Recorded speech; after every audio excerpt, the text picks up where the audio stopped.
සුබ සන්ධ්‍යාවක් ප්‍රාර්ථනා කරන ඔබ සියලු දෙනාටම. ඊයේ අප්‍රේල් මාසේ 1 වෙනිදා. මම විශ්වාස කරනවා අපිත් එක්ක සම්බන්ධ වෙලා ඉන්න ඔබ බොහොම උද්‍යෝගයෙන් වගේම බොහොම කල්පනාකාරීව ඊයේ දවසේ ගත කරන්න ඇති කියලා. ඒකට හේතුව තමයි රැවටෙන්නේ නැතිව ඉන්නයි තව කෙනෙක්ව රැවටීමකට ලක් කරන්නේ. ඉතින් ඒ නිසා කොහොම හරි ඒ දවස බොහොම උද්‍යෝගයෙන් ගත කරන්න ඇති කියලා මම විශ්වාස කරනවා. මෙන්න මේ රැවටීම කියන මාතෘකාව එහෙම නැත්නම් මේ රැවටීම කියන කාරණාව තමයි අද අපි කතා බහට ලක් කරන්න බලාපොරොත්තු වෙන්නේ. හේතුව තමයි අන්තර්ජාලය ඔස්සේ වගේම සමාජයක් විදිහට අපි දැන් රැවටෙනවා කියන කාරණයට ගොඩක් වෙලාවට හසු වෙන්න ඉඩකඩ වැඩි වෙලා තියෙනවා. තාක්ෂණයේ දියුණුවත් එක්ක වෙන්න පුළුවන්. දැනුවත්භාවයේ තියෙන ගැටලු සහගත තැන්හින්ද වෙන්න පුළුවන්. ඒ නිසා මේ රැවටීම කියන කාරණේ අපි අතරට බොහෝ සෙයින් සමීප කාරණයක් බවට පත් වෙලා තියෙනවා. ශ්‍රී ලංකා පොත්පත් ආයතනයේ සහ ටැක්සේක කරුණු පරීක්ෂක කණ්ඩායම එකතු වෙලා තමයි අද මේ වැඩ කටයුත්ත ඔබ ඉදිරියට මේ විදිහට අරගෙන එන්නේ. ඉතින් ඒ නිසා පටන් ගැනීමේ ඉඳලා අවසානයේ වෙනකම් මේ පැය එකහමාරක පමණ හෝරා එකහමාරක කාලය පුරාවට අපිත් සමග සම්බන්ධ වෙලා ඉන්න කියලා ඔබට බොහෝම ආදරෙන් සෙනෙහසින් ඇරයුම් කරනවා. ඉතින් අද අන්තර්ජාලය ඔස්සේ මේ සිදුවන රැවටීම කියන කාරණය ගැන කතා කරන්න අපිත් එක්ක සම්බන්ධ වෙලා ඉන්නවා ප්‍රවීණ ඒ වගේම මේ රැවටීම සහ කරුණු පරීක්ෂාව කියන කාරණා සම්බන්ධයෙන් ප්‍රවීණත්වයක් උසලන දෙදෙනෙක්. ඉතින් මම සූදානම් වුන් දෙපළව ඔබට හඳුන්වා දෙන්නට. ශ්‍රී ලංකා පුවත්පත් ආයතනයේ කරුණු පරීක්ෂකවරයෙකු සහ මාධ්‍ය පුහුණුකරුවෙකු වශයෙන් කටයුතු කරන කසුන් කුමාරගේ ඒ වගේම ශ්‍රී ලංකා පුවත්පත් ආයතනයේ කරුණු පරීක්ෂකවරියක් විදිහට කටයුතු කරන ප්‍රවීණ මාධ්‍යවේදී කමනී හෙට්ටිආරච්චි අද අපිත් එක්ක සම්බන්ධ වෙලා ඉන්න ඔබේ වැඩ කටයුත්ත සඳහා සහාය දක්වන්නට. ඉතින් ඔබ දෙපළ බොහෝම ආදරයෙන් සෙනෙහසින් සුබ සන්ධ්‍යාවක් කියලා පිළිගන්න. සුබ සන්ධ්‍යාවක්. හොඳයි. එහෙමනම් අපි සූදානම් මේ කතා බහ ඉදිරියට කරගෙන යන්න. මුලින්ම මම ඔබට යම්කිසි පැනයක් ලබා දෙන්නට ප්‍රථමයෙන් ඔබ මේ ශ්‍රවණය කරන්න යෙදුන ෆැක්සීක කණ්ඩායම කියන්නේ කවුද කියන කාරණය ගැන පොඩි හඳුන්වා දීමක් කරන්න සූදානම්ින් ඉන්නවා. අපිත් එක්ක සම්බන්ධ වෙලා ඉන්න ඔබගේ යම් අයෙක් ෆැක්සීක කියන්නේ කවුද කියන කාරණය ගැන දැනුවත්භාවයක් ඇති. ඇතැමෙක් ඒ පිළිබඳව නොදන්නවා වෙන්නත් පුළුවන්. ඉතින් ඒ නිසා දන්න අයගේ වැඩි දැනුවත් වීම වෙනුවෙන් වගේම නොදන්නා ඔබ වෙනුවෙන් පොඩි හැඳින්වීමක් අපි ෆැක්සීක කියන එක ගැන කරන්න තමයි සූදානම් වෙන්නේ. කමනි. ෆැක්සීක කියන්නේ මොකක්ද? මොකක්ද මේ ෆැක්සීක කියන කණ්ඩායමෙන් අපි කරන්නේ? ඔව්. අපිත් එක්ක සම්බන්ධ වෙලා ඉන්න සියලුම දෙනාට ස්තුතිවන්ත වෙනවා මේ අවස්ථාවට සම්බන්ධයෙන්ම. එතම ශ්‍රී ලංකා පුවත්පත් ආයතනයේ ෆැක්සීක කණ්ඩායම කියන්නේ කරුණු පරීක්ෂක කණ්ඩායම 2020 තමයි අපි faxseeker.lk කියන වෙබ් අඩවිය හරහා කරුණු පරීක්ෂා කිරීමේ කටයුතු ආරම්භ කළේ. අතන මේ වෙනකොට මේක පුරා විසිරීලා තිබිච්ච කොරෝනා වෛරසය සම්බන්ධයෙන් ඒ කාලේ සෑහෙන දුරට බොරු ප්‍රවෘත්ති ව්‍යාජ ප්‍රවෘත්ති නිර්මාණය වෙමින් පැවතුණා. හැමෝම භීතියෙන් ඇනිලා ඉන්න අවස්ථාවක වැඩියෙන්ම මිනිස්සු අතරට ආවේ බොරු ප්‍රවෘත්ති. ඒත් එක්කම එක වර්ගයේ ඖෂධ වර්ග ඒවා මේවා මිනිස්සු නොදැනුවත්භාවයත් එක්ක කටයුතු කරමු. ඒ අවස්ථාවේ තමයි ශ්‍රී ලංකා පුවත්පත් ආයතන ෆැක්සීක ආරම්භ කරේ. මේ වෙනකොට අපි තව කණ්ඩායම් කීපයක් සමග කටයුතු කරමින් ෆැක්සීක කටයුතු කරන ඉස්සරහට එහිදී අපි පුවත්පත්වල රූපවාහිනී ගුවන්විදුලි සහ සමාජ මාධ්‍ය හරහා විකාශය වන බොරු පුවත් සම්බන්ධයෙන් කරුණු පරීක්ෂා කරලා ෆැක්සීක වෙබ් අඩවිය හරහා පබ්ලිෂ් කිරීම තමයි කරන්නේ. ඒත් එක්කම පුවත්පත් කීපයකුත් පුවත්පතුත් අපි හරහා අපි මේක පබ්ලිෂ් කරනවා. ඒක තමයි ෆැක්සීක හරහා අපි කරන්නේ. කමනියේ පැහැදිලි කරපු විදිහට ෆැක්සීක කියන්නේ කවුද? ෆැක්සීක ඇතුලේ මොකක්ද වෙන්නේ කියන කාරණේ ගැන ඔබට යම්කිසි අවබෝධයක් ඇති. මම මුලින් සඳහන් කළා ඊයේ අප්‍රේල් මාසේ 1 වෙනිදා කියලා. හැබැයි අද අප්‍රේල් මාසේ 2 වෙනිදා. අද දවසේත් යම්කිසි විශේෂත්වයක් තියෙනවා. මේකට සම්බන්ධ වෙන්න බලාපොරොත්තු වෙන ඉඳපු ඔබ මේක පෙර මේ ගැන යම් දැනුවත් වීම සිද්ධ වෙන්නට ඇති. ඉතින් මේ අවස්ථාව අපි ගන්න බලාපොරොත්තු වෙනවා. ඇයි අද දවස වැදගත් වෙන්නේ? ඇයි අපි මේ වගේ දේවල් සමාජ මාධ්‍ය ඇතුලේ මේ විදිහට කතා බහකට ලක් විය යුත්තේ කියන කාරණය ගැන තමයි මේ පොඩි අවස්ථාව ලබා දීමට මම සූදානම් වෙන්නේ. කසුන් මං හිතන්නේ ඔබ ගාව ඒකට හොඳ පිළිතුරක් තියෙයි. ඔව් පූර්ණිමා බොහොම ස්තුතියි මේ අද මේ වැඩේ මේ සංවිධානය කිරීම සම්බන්ධව ෆැක්සික ඔබේ ටීම් එකට ස්තුතිවන්ත වෙනවා. පූර්ණිමා කිව්වා වගේම ඇත්තටම අද දවස මේකට යොදා ගන්න ප්‍රධාන හේතුව තමයි ඊයේ දවස. හරි. ඊයේ දවස අපි දන්නවා ලෝකේ හැමෝම මේකට වෙනත් පසුබිමක් තියෙනවා. නමුත් අර ෆූල්ස් මෝඩයාගේ දවස කියලා තමයි කියන්නේ. භාවිතයේ තියෙන එහෙමයි. එක පැත්තකින් ඒත් එක්ක උත්සාහ කරනවා අපි නොරැවටි ඉන්නේ කොහොමද කියන එක මේ දවසේ අපි ඉතාල අවධානයෙන් තමයි ඉන්නේ. ඉතින් ඒ වගේ දවසකට පස්සේ සමහර විට අපි හිතන්න පුළුවන් මේ සත්‍ය සහ අසත්‍ය කියන දෙක එච්චර වැදගත් නෙවෙයි දෙයක් විදියට. සමහර විට අපි ඊයේ ඇති වෙනකන් අපි බොරු කිව්වා, අපි ඇති වෙනකන් ඊයේ රැවටුණා. ඉතින් මේ ඒක ලොකු ප්‍රශ්නයක් නෑ කියලා අපිට හිතන්න පුළුවන්. ඒ දිනේදී අපි ඒ කරපු දේ ඇත්තටම සත්‍යතාවය කියන එක කොච්චර වැදගත්ද කියලා මතක් කරන්න තමයි අද මේ දෙවනිදා ජාත්‍යන්තර කරුණු පරීක්ෂා කිරීමේ දිනය විදියට නම් කරලා තියෙන්නේ. ඉතින් මේ දිනේ කරුණු පරීක්ෂාව කියන එක ගැන විශේෂ අවධානයක් සහිතව කතා කරනවා. මේ සම්බන්ධව උනන්දු පිරිස් මාධ්‍යවේදීන් කරුණු පරීක්ෂකයෝ කියලා වෙනම වෘත්තීය මේ භාවිතයක් තියෙනවා. ඒ හැමෝම කතා කරනවා. ඉතින් කරුණු පරීක්ෂාව කියන එක ගැන තමන්ගේ අදහස ඇතුළත් තිබුණා යම් කිසි විදිහක අපි ආයතනය ඇතුළේ කොහොමද කරුණු පරීක්ෂාව කිරීම කරන්න කියන එක. මේකෙදි සරල වශයෙන්ම දැන් මෙතන සම්බන්ධ වෙන තරුණ පිරිස සමහර අය හිතන්න පුළුවන් මේක කතා කරන්න තරම් දෙයක්ද කරුණු පරීක්ෂාව කියන එක කියලා. නමුත් ඇත්තට මේ කතා කරන්න ඕන දෙයක්. කරුණු පරීක්ෂාව කියන එක අපි බොහෝ වෙලාවට සිතාමතා කරන්නේ ඇකඩමික් පර්පස් එකකට එහෙම නැත්නම් රිසර්ච් පර්පස් එකකට විතරයි. එදිනදා ජීවිතේදී අපි කරුණු පරීක්ෂා කිරීමක් කරන ප්‍රමාණය හරිම අඩුයි. එහෙම කරන අවස්ථා තියෙනවා සාමාන්‍ය අපි මොන හරි දෙයක් මිලදී ගන්න උත්සාහ කරද්දී එහෙම නැත්නම් අපි මොන හරි තීරණයක් ගන්නදී බිස්නස් එකකට ඉන්වෙස්ට් කරන්න හදද්දී ඔන්න අපි කරුණු පරීක්ෂා කිරීමක් කරනවා. ඉතින් මේකෙදී අපි සරලවම කතා කරන්නේ තොරතුරක් අපි ඒක පිළිගන්න පෙර නැත්නම් ඒ ඔස්සේ ක්‍රියාත්මක වෙන්න පෙර අපි ඒකේ සත්‍යතාවය කිසි පියවරක් ගන්නවද කියන එක. ඕනම කෙනෙක් කියන අදහසක් ඇතුලේ කරුණු පරීක්ෂා කරන්න ඕන. ඒක තමයි පළවෙනි දේ. කරුණු පරීක්ෂා කරන්න වෙන්නේ ඊට පස්සේ අපිට පුළුවන් අන්නේ තියෙන කරුණු එකින් එක අරගෙන ඒ කරුණු වල සත්‍ය අසත්‍යතාවය කොහොමද කියලා බලන්න. ඉතින් අපි මේක මාධ්‍යවේදීන් ඇතුලේ මේක ගැඹුරින් කතා කරා වුණාට මාධ්‍යවේදී ඇතුලේ දැන් මේ සම්බන්ධ වෙලා ඉන්න වැඩිපුර තරුණ පිරිස ඉන්නේ. මේකෙදි අපි නිකන් හිතමු අපි නිකන් පොඩි රහස් පරීක්ෂක වැඩක් කරනවා කියලා. නේද? අපිට ලැබෙන තොරතුරු අපි තව කාට හරි දෙන්න කලින් නැත්නම් ඒක ෂෙයා කරන්න කලින් අපි බලනවා මේක ඇත්තද පොඩි පරීක්ෂාවක් කරනවා.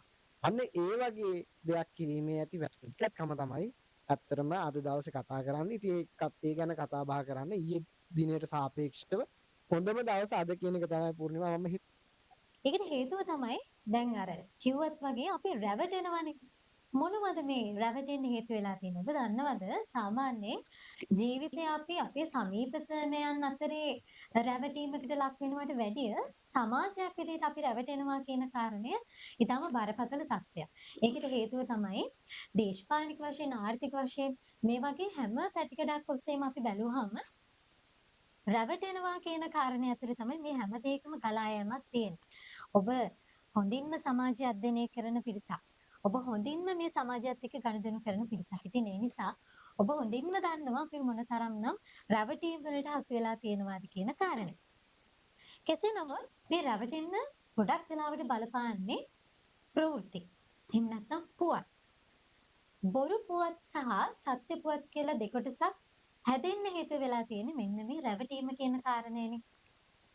මම කැමතියි මෙලකට අපි කමනි හිත යමු වෙන්න. මොකද හේතුව මම මේ අහන්න යන කරුණ ගැන හොඳම උත්තරේ තියෙන්නේ කමනි ගාව කියලා මම විශ්වාස කරනවා. මම අහන්නේ මෙන්න මෙහෙම කාරණේ. අපි ආවට ගැවසෙනවා බොහෝ පුවත්. එහෙම නැත්නම් ඕනෑතරම් දේවල් තොරතුරු නිර්මාණය වෙනවා පුවත් විදිහට. කොහොමද අපි පුවත් ඇසුරෙන් මේ නිර්මාණය වෙන සෑම පුවතක් ඇසුරෙන්ම බොරු පුවතක් එහෙම නැත්නම් දුස්තොරතුරක් විදිහට නිර්මාණය වෙච්ච දෙයක් අඳුනගන්නේ. කොහොමද අපි ඒක හොයාගන්නේ? ඇත්තටම පූර්ණිමා අද වෙනකොට අපිටත් අසත්‍ය පුවත් මොනවද කියන එක තෝර බේරගන්න බැරි තරමට තාක්ෂණය සහ මේක දියුණු වෙලා තියෙනවා.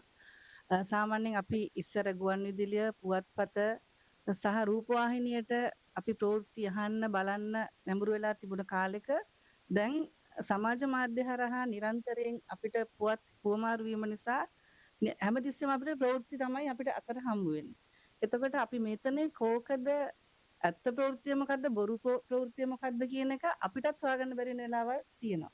මොකද හේතුව පුවත්පතක ලේඅවුට් එකකට ලස්සනට ඒ විදිහටම ප්‍රවෘත්ති ෂෙයා වෙනවා සමාජ මාධ්‍ය හරහා.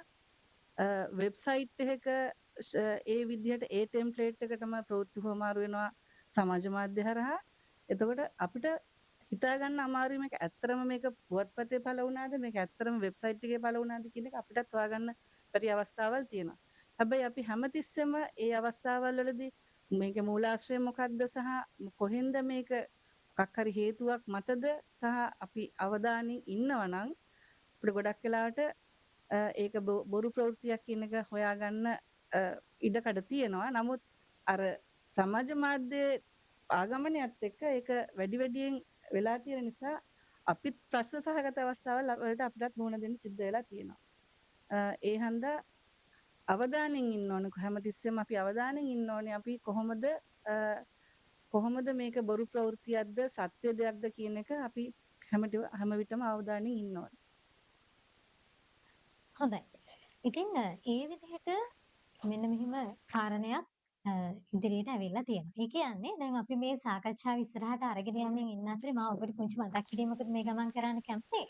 ඒ තමයි ඔබ දන්නවා අපි ඔබට මතක් කිරීමක් කරලා තියෙනවා. මීට කලින් දැනුවත් කිරීමකුත් කරලා තියෙනවා. ඔබට වටිනා කියන සාතික පත්‍රයක් ලබා දෙනවා කියන කාරණය. ඉතින් ඒ නිසා සම්බන්ධ වෙලා ඉන්න ඔබට මේ ගැන පුංචි මතක් කිරීමක් කරන්න තමයි මේ සූදානම. ඔබට අප සාතික පත්‍රය නිකුත් කරන්නේ අද මේ පැය එකහමාරක හෝරා එකහමාරක කාලය ඇතුලේ අපි ඔබත් සමග කතා බහ කරන මේ කාරණා ඇසුරෙන් අපි ඔබට පුංචි කෙටි ප්‍රශ්න කිහිපයක් අපි යොමු කරන්න බලාපොරොත්තු වෙමින් ඉන්නවා Google ෆෝම් එකක් හරහා. ඉතින් ඒ නිසා රැඳී ඉන්න කියලා මතක් කිරීමක් කරනවා. ඒ Google ෆෝම් එක ලබා දීමෙන් පස්සේ ඔබට පුළුවන් මේ ප්‍රශ්න වලට කෙටි පිළිතුරු ලබා දීලා පිට එක්ක සම්බන්ධ වෙන්න සහතික පත්‍රය ලබා ගැනීම සඳහා ඒ උපකාර වන බව මතක් කරන්න කැමතියි. අත් පැවසු ආකාරයට අපි අපිට ගැවසෙන හැම තොරතුරක් ඇතුළෙම නිර්මාණය වෙන හැම පුවතක් ඇතුළෙම අපි හොයාගන්නේ කොහොමද බොරු පුවතක් කියන කාරණේ ගැන ඔබට යම්කිසි අවබෝධයක් දැන් ලැබෙන්න ඇති. අපි ඉන්න තරාතිරම අපි දන්න කියන දේවල් අපේ දැනුම් මට්ටම මේ හැම දෙයක් එක්කම ඊටත් වැඩියෙන් අපේ අවධානය දෙන ප්‍රමාණය අනුව අපිට පුළුවන්කම තියෙනවා බොරු තොරතුරක් හඳුන ගන්න. මම කැමති ඊළඟට කසුන්ගේ පැත්තට යමු වෙන්නේ. මොකද මේ අපි කියනවා තීරි පැත්තෙන්. එහෙම නැත්නම් කරුණු පැත්තෙන්, විෂයානුබද්ධ පැත්තෙන් පුංචි ප්‍රශ්නයක් මම අහන්න යන්නේ. මොකද ඒකට හොඳ පිළිතුරු ඔහු ගාව තියෙනවා කියලා මම දන්නවා. මම මේ අහන්නේ දැන් හැම පුවතක්ම අපි ගාවට එනකොට අපි හැම කෙනෙක්ටම එක සමාන දැනුම් මට්ටමක් නෙමෙයි තියෙන්නේ. අපේ වයස් මට්ටම අනුව, අපි ඉගෙනගෙන තියෙන ප්‍රමාණය අනුව, අපි ජීවත් වෙන ප්‍රදේශය අනුව, අපේ සමාජයත් එක්ක ගනුදෙනු කරන ප්‍රමාණය අනුව අපිට මේ තොරතුරු වල සමීප බව වෙනස් වෙන්න ඉඩ කඩ තියෙනවා. මම මේ අහන්න යන්නේ කොහොමද? අපි කියනවා අපි ලස්සන වචනයක් පාවිච්චි කරන අපේ විෂය ඇතුලේ මාධ්‍ය සාක්ෂරතාවය කියලා වචනය. තොරතුරක් පුවතක් විදිහට නිර්මාණය වුණාට පස්සේ අපි අපිට නිර්මාණය වෙන සහ අපි අපිට ගැවසෙන මේ හැම දෙයක්ම හැම තොරතුරක්ම හැම පුවතක්ම ඇත්ත කියලා අපි විශ්වාස කරන්න මේ මාධ්‍ය සාක්ෂරතාවයේ කොයිතරම් දුරට බලපානවද? මේක තමයි මගේ කසුන් වෙනුවෙන් තියෙන පුංචි ප්‍රශ්නේ. සමහරවිට මේ මම හිතනවා මේ මාධ්‍ය සාක්ෂරතාවය කියන එක මේ අලුත් මාතෘකාවක් නෙමෙයි. මාධ්‍ය බිහි වෙන කාලෙම අපි දන්නවා මාධ්‍ය විවිධ අධීරයන් ඔස්සේ තමයි බිහි වෙන්නේ. ඉතින් අපි සාම්ප්‍රදායිකව කතා කරන මාධ්‍ය ඇතුලේ ඉදිරිපත් කරන තොරතුරු තේරුම් ගන්න කොහොමද කියන එක සම්බන්ධව මාධ්‍ය සාක්ෂරතාවය කියන විෂයක් තියෙනවා. ඒකේ තව අනුංශ තියෙනවා මේ මාධ්‍යයට ප්‍රවේශ වීමේ හැකියාව ඊට පස්සේ මාධ්‍ය පඨිත කියලා අපි කියනවා මාධ්‍ය ඇතුලේ තියෙන සංදේශ තේරුම් ගැනීමේ හැකියාව ඒ හැමදේම මාධ්‍ය සාක්ෂරතාවයට ඇතුළත් වෙනවා. ඒක ඇතුළේ නිර්මාණය කිරීමේ ඇති හැකියාව ඒ සියල්ල. නමුත් අපි මේ මාතෘකාවට අදාළව මාධ්‍ය සාක්ෂරතාවය ටිකක් පැහැදිලි කරගත්තොත් අපි අද කතා කරන්නේ නොරැවටී සිටීම ගැන. ඒක ඇත්තටම අවශ්‍ය වෙන්නේ මාධ්‍යයේ කියන හැමදේම ඒ ආකාරයෙන්ම පිළිගන්නවා වෙනුවට ඒ ගැන යම්කිසි විභාගයක් ඒ කියන්නේ ඒ සම්බන්ධ යම්කිසි සලකා බැලීම් ටිකක් කල්ැතුව සිද්ධ කරන්න ඕනේ කියන කාරණේ. ඉතින් මේකෙදි මාධ්‍ය සාක්ෂරතාවයත් අදාළ වෙනවා. දැන් අපි ගත කරන යුගයේ සහ දැන් අපි කතා කරන ඔඩියන්ස් එක මේ තරුණ ප්‍රජාවට විශේෂයෙන්ම අයත් වෙන්නේ මාධ්‍ය සාක්ෂරතාවය නව මාධ්‍ය සාක්ෂරතාවයේ පැත්තට වෙන්න තමයි ටිකක් අදාළ වෙන්නේ. මොකද මේ මම හිතන්නේ මෙතන ඉන්න බොහෝ දෙනා වැඩිපුරම පාවිච්චි කරන්නේ සමාජ මාධ්‍ය හෝ ඔන්ලයින් ප්ලැට්ෆෝම්ස් වෙන්න පුළුවන් නිසා. ඒකෙදි තව අපි ඩිජිටල් තාක්ෂණය මත ගොඩ නැගිච්ච මේ සංවේදන ක්‍රමයක් නිසා අපි මේකට කියනවා සමහර වෙලාවට මේ ඩිජිටල් මෙවලම් පාවිච්චි කිරීමේදී තිබිය යුතු සාක්ෂරතාවයේ විදිහට ඩිජිටල් ලිටරසි එකක් මේකෙදි වැදගත් කොටසක් විදිහට සලකනවා. ඉතින් මේ සියල්ල එකතුව අපි උත්සාහ කරන්නේ රැවටෙන්නේ නැතුව ඉන්න නම් අපි කලින් දැනගත යුතු කරුණු මොනවද කියන එක තමයි මේ මෙතෙන්දී අපි සාකච්ඡා කරන්න බලාපොරොත්තු වෙන්නේ. එතකොට නොරැවටී ඉන්න නම් අපිට මාධ්‍යයකින් අන්තර්ජාලය හරහා එන සියලු දේවල් දිහා අපිට මුලින්ම සිද්ධ වෙන්නේ සැකසහිතව බලන එක. ඒ කියන්නේ අපිට හිතන්න බෑ මේ හැම එකම සත්‍යයි කියලා. ඒක තමයි මූලිකම ස්කිල් එක. මේ මූලිකම ප්‍රවේශය මේකට ගන්න පුළුවන් හිතන්නේ. අපි මොනවා හරි දෙයක් අන්තර්ජාලයේ කරනවා අපි ඒක විශ්වාස ඒක විශ්වාස කරන්න ඒක සූදානම් කළමයි අපිට එවන්නේ. ඒකට බලන්න විවිධ අපේ මනෝවිද්‍යාත්මක හේතු තියෙනවා. ඒක සැලසුම් සාගතව කරන කෙනාගේ දක්ෂතාවය සමාජයට ඒකට බලපානවා. නමුත් මූලික වශයෙන්ම අපි අර අප්‍රේල් 1 වෙනිදා අපි ඉන්න විදියක් තියෙනවානේ. අප්‍රේල් 1 වෙනිදා අපි ඉන්නේ අපි රවටේ කියලා බයෙන්. ඊටමත් අවධානයෙන් තමයි අපි මේ අවධානය සහිතව අපි අපිට ලැබෙන තොරතුරු කියන එක තමයි මෙතනදී වැදගත් වෙන්නේ මාධ්‍ය සාක්ෂරතාවයේදී. අපි කතා කරන විෂයට මේ අනුබද්ධිතව. ඉතින් මේකෙදි අපිට ලැබෙන දේවල් දිහා සැකෙන් බලන්න.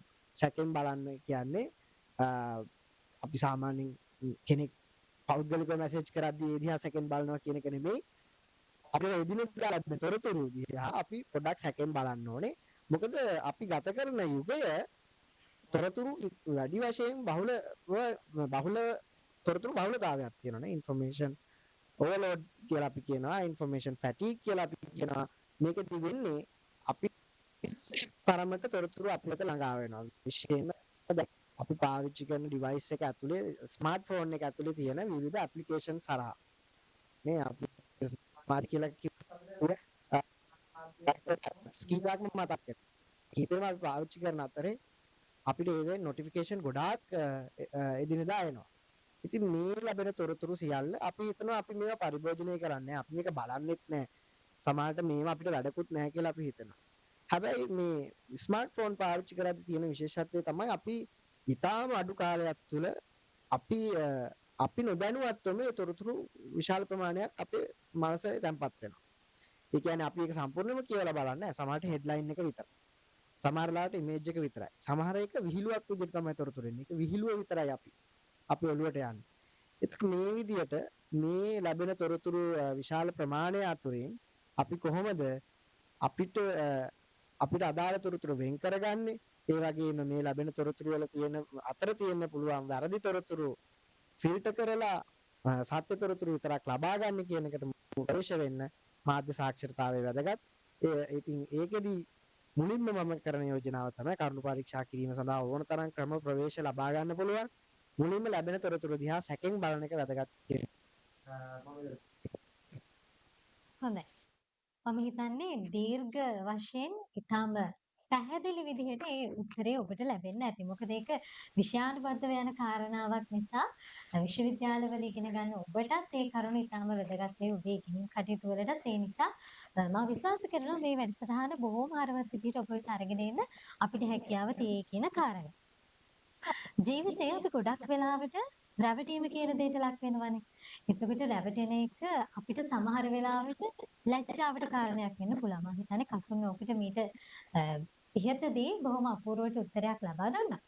කෙසේ වෙතත් රැවටෙනවා කියන එකට අපි අකමැති නම් නොරැවටී ඉන්න එක අපේ වගකීම. ඒක පෞද්ගලික වශයෙන් විතරක් නෙමෙයි අපි සමාජමය වශයෙන්ත් අපි ඒකට හුරු පුරුදු වෙන්න ඕන කාලයක් තමයි මේ තියෙන්නේ. ලෝකේ පුරා ගත්තත් සමාජීය වශයෙන් ගත්තත් අපි අපේ දේශීය වශයෙන් ගත්තත් ගොඩක් වෙලාවට මේ රැවටෙනවා කියන කාරණය ගැන ගොඩාක් කතා බහ කළ යුතු වෙලා තියෙනවානේ. ඒ නිසා අපි අද දවස දාගෙන තිබුණාට මේ විදිහට මේ රැවටීම එහෙම නැත්නම් කරුණු පරීක්ෂා කිරීමේ දිනය වෙනුවෙන් මා ඔබට යෝජනා කරනවා මේ අතරවාරයේදී උනත් අපිට හම්බෙන හැම දෙයක් ගැනම අපි ගොඩාක් වෙලාවට සෝදිසියෙන් ඉන්න ඕනේ. අපි ගොඩාක් වෙලාවට ඒ ගැන අවධානයෙන් ඉන්න ඕනේ. ඒක ලොකෝ එහෙම නැත්නම් විශාල වශයෙන් බලපෑමක් ඇති කරන්න හේතු වෙලා තියෙන්න පුළුවන්. ඉතින් ඒ නිසා මේ ගැන මම නැවත මතක් කරන්නේ මෙන්න මේ කොතරම්නම් මේක වැදගත්ද කියන දේ ඔබට අවබෝධ කරගන්න. විෂයක් විදිහටත් අලුත් වෙමින් යන විෂයක් විදිහටත් නවීන විදිහට තාක්ෂණයත් එක්ක මුහු වෙමින් යන කොටසක් තමයි මේ කරුණු පරීක්ෂා කිරීම කියන කාරණේ. ඒ නිසා ඒ ගැන හොඳ අවධානයෙන් ඉන්න වගේම ඒ ගැන අධ්‍යයනය කරන්නත් ඔබට හොඳ අවස්ථාවක් කරගන්න කියලා මතක් කරනවා. මම අහන්න යන්නේ අපේ කමලගෙන් මෙන්න මෙහෙම පුංචි කාරණා. පුංචිවත් නෑ. හැබැයි මම මේකට බොහොම සරල සහ කෙටි ඒ වගේම හැමෝටම පැහැදිලි කරගන්න පුළුවන් විදිහේ දෙයක් ඔබෙන් බලාපොරොත්තු වෙන නිසා තමයි මේ ප්‍රශ්නේ මම යොමු කරන්න බලාපොරොත්තු වෙන්නේ. දැන් ඔබත් එක්ක මේ සම්බන්ධ වෙලා ඉන්න ඔබ වැඩි වශයෙන් පාවිච්චි කරන්නේ සමාජ මාධ්‍ය. අපි සරලව කියනවා නම් සෝෂල් මීඩියා. Facebook වෙන්න පුළුවන්, Instagram වෙන්න පුළුවන්, X වෙන්න පුළුවන්, වෙබ්සයිට් වෙන්න පුළුවන්. අපි හැම තැනකම ගැවසෙන පිරිසක්නේ. ඉතින් ඒ නිසා අපිට ලැබෙන තොරතුරු වල සීමාවක් නැහැ. හරියම අසීමාන්තික විදිහට තොරතුරු අප වෙත ගලාගෙන එනවා. ඉතින් මම විශ්වාස කරනවා සහ මේ වෙනකොට මේ සමාජය ඇතුලේ ගැවසෙන තොරතුරුත් එක්ක පෙනී යන කාරණයක් තමයි සමාජ මාධ්‍ය ඇතුලේ. එහෙම නැත්නම් සෝෂල් මීඩියා වල තමයි වැරදි පුවත් මේ බොරු පුවත් නිර්මාණය වෙන්න වැඩි ඉඩකඩක් ඇවිල්ලා තියෙනවා.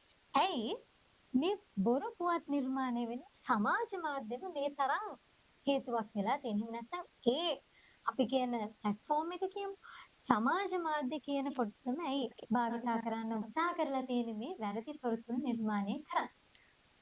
ඔව් පූර්ණිමා. දැන් ඇත්තටම කසුන් ඒ සම්බන්ධයෙන් පැහැදිලි කිරීමක් කරා. සමාජ මාධ්‍ය කිව්වා අපි TikTok කියනවා, Facebook කියනවා, Instagram කියනවා. සෑහෙන පුළුල් සමාජ මාධ්‍යයක් මේ වෙනකොට තියෙනවා.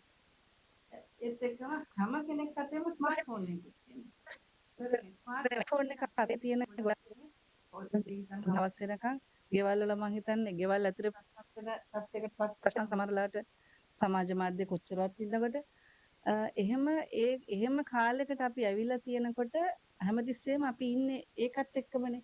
එතකොට මිනිස්සු දැන් පුවත්පතේ දෙයට වඩා ඉක්මනින් ග්‍රහණය කරගන්න ඉක්මනින්ට ලැබෙන දේ තමයි සමාජ මාධ්‍ය හරහා ලැබෙන ප්‍රවෘත්ති.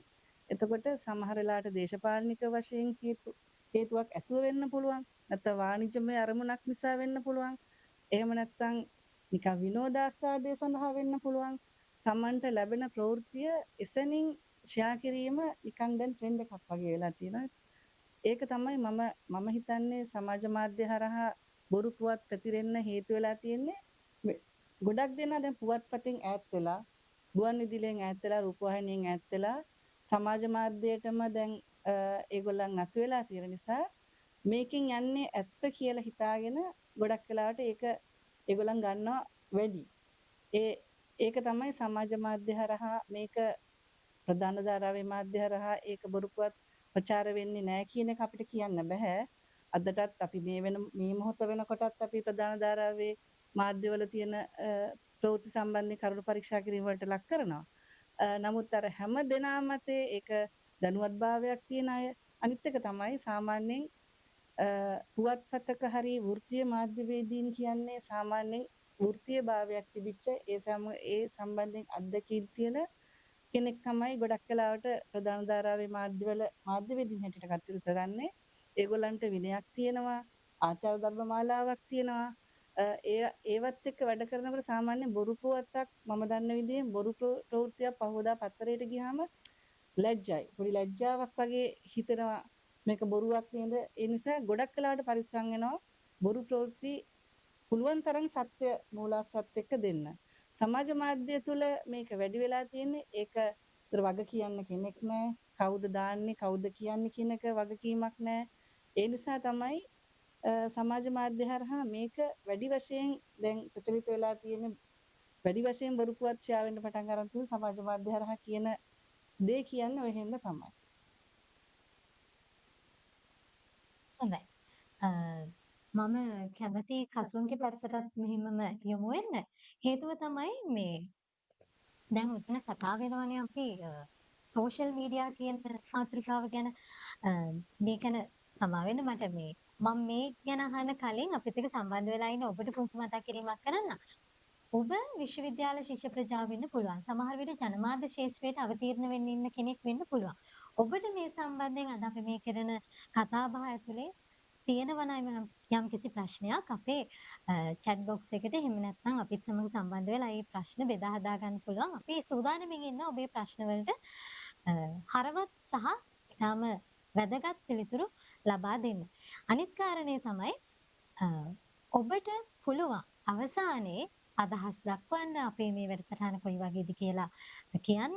ඉතින් ඒ නිසා ඒ ගැන ඔබට මතක් කිරීමක් කරනවා. හොඳයි මම නැවතත් කසුන්ගේ පැත්තට යමු වෙන්න. අපි දැන් මේ කතා බහ ඇතුලේ කතා කරගෙන ආවනේ සෝෂල් මීඩියා කියන කතාව ගැන. අපි ගොඩක් වෙලාවට දන්නවා අපි සෝෂල් මීඩියා එක පරිශීලනය යූසර් කෙනෙක් විදිහට ඉන්නවට වැඩිය අපි දැන් ඇවිල්ලා තියෙන අලුත්ම විදිහ තමයි අපි අපේ තොරතුරු ලබා දීමේ මාර්ගයක් විදිහට මේ සෝෂල් මීඩියා පාවිච්චි කරනවා. ඒ කියන්නේ අපිට රාජ්‍ය ආයතනය ගත්තත්, එතකොට පෞද්ගලික අංශ ගත්තත්, තනි පුද්ගලයෙක් විදිහට ගත්තත් ගොඩාක් අය දැන් සෝෂල් මීඩියා හරහා මුදල් උපයන්න, තොරතුරක් විකුණන්න ඒක අවස්ථාවක් කරගෙන තියෙනවා. ඉතින් මොන වගේ වගකීමක් තියෙනවද මේ විදිහට තොරතුරු දෙන කෙනෙක්ට? අපි තොරතුරු ලබා ගන්න ප්‍රජාව වෙන්න පුළුවන්නේ. තොරතුරු දෙන කෙනෙක්ට මොන වගේ වගකීමක්ද තියෙන සෝෂල් මීඩියා පාවිච්චි කරනකොට? ඒ දේවල් යූසර් කෙනෙක් විදිහට පාවිච්චි කරනකොට මොන වගේ වගකීමක් තියෙනවද මේ තොරතුරු ලබා දෙන තැනදී? ඔව් පූර්ණිමා මේ ඒකට මම හිතන්නේ දැන් අපි මේ platforms දෙකේ තියෙන වෙනස මුලින්ම ටිකක් අඳුර ගන්න එක වැදගත්. දැන් කමනි කිව්වා වගේ අපි දන්නවා අපේ සාම්ප්‍රදායික මාධ්‍ය ඇතුලේ තියෙනවා විවිධ ක්‍රමවේද තොරතුරක් ප්‍රොසෙස් කරන්න, ඒ වගේම තොරතුරක් එළියට දාන්න කලින් අනුගමනය කළ යුතු ක්‍රියාමාර්ග කිහිපයක් තියෙනවා. කිහිපයක් කියන්නේ සමහර ආයතනවල ඒක විවිධ විදියට භාවිතා වෙනවා. අනිවාර්යයෙන්ම එඩිටෝරියල් ප්‍රොසෙස් එකක් කරහා යනවා. හරිද? එතකොට දැන් අපි දන්නවා ප්‍රධාන මාධ්‍යයේ පරිතෝතුරු යනවා. එතකොට ඒක එඩිටෝරියල් ප්‍රොසෙස් එක ඒක වගකීම ගන්නවා. හරි? එතකොට අපි අඩුව අපිට කියන්න පුළුවන්. හරි. ඔයා එඩිටෝරියල් ප්‍රොසෙස් එක නියෝජනය කරනවා. ඔයාට මේක වගකීම යනවා. කියලා අපිට කියන්න පුළුවන් වෙනවා. හැබැයි සමාජ මාධ්‍යයට එද්දී තියෙන ගැටලුව තමයි මේ සමාජ මාධ්‍යයට තොරතුරු දාන අය සමහරට තනි පුද්ගලයෝ. එයාලට අර මාධ්‍යකරුවට තියෙන සමාජීය අපි කියනවා මොකද්ද වගකීම කියන එක තරම් තදින් අඳුරගෙනවත් ඒ සම්බන්ධව වගවීමක් දැරීමක්වත් අපිට දකින්න ලැබෙන්නේ නැහැ. යූසර් කෙනෙක් කියලානේ අපි කියන්නේ. එතකොට දැන් මේ යූසර් කෙනෙක් වෙන්නත් විශේෂ සුසුකම් අවශ්‍ය වෙන්නේ නැහැ. ඒ කියන්නේ අපි හැමෝටම ස්මාර්ට්ෆෝන් එකක් තියෙනවා නම් ඊට පස්සේ ඉන්ටර්නෙට් කනෙක්ෂන් එකක් තියෙනවා නම් අපි යූසර් කෙනෙක් තමයි.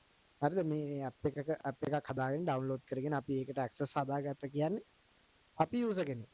එතකොට අර මාධ්‍ය වෘත්තිකයෙක් හරි මාධ්‍යවේදියෙක් හරි ඒ මාධ්‍ය ආයතනයේ වැඩ කරන්න කලින් ගන්න පුහුණුව ආචාර ධාර්මික භාවිතය සම්බන්ධව අවධානය යොමු කිරීම මේ කිසිවක් මේ යූසර් කෙනෙක් මූල අවස්ථාවේ ලබා ගන්න නැහැ.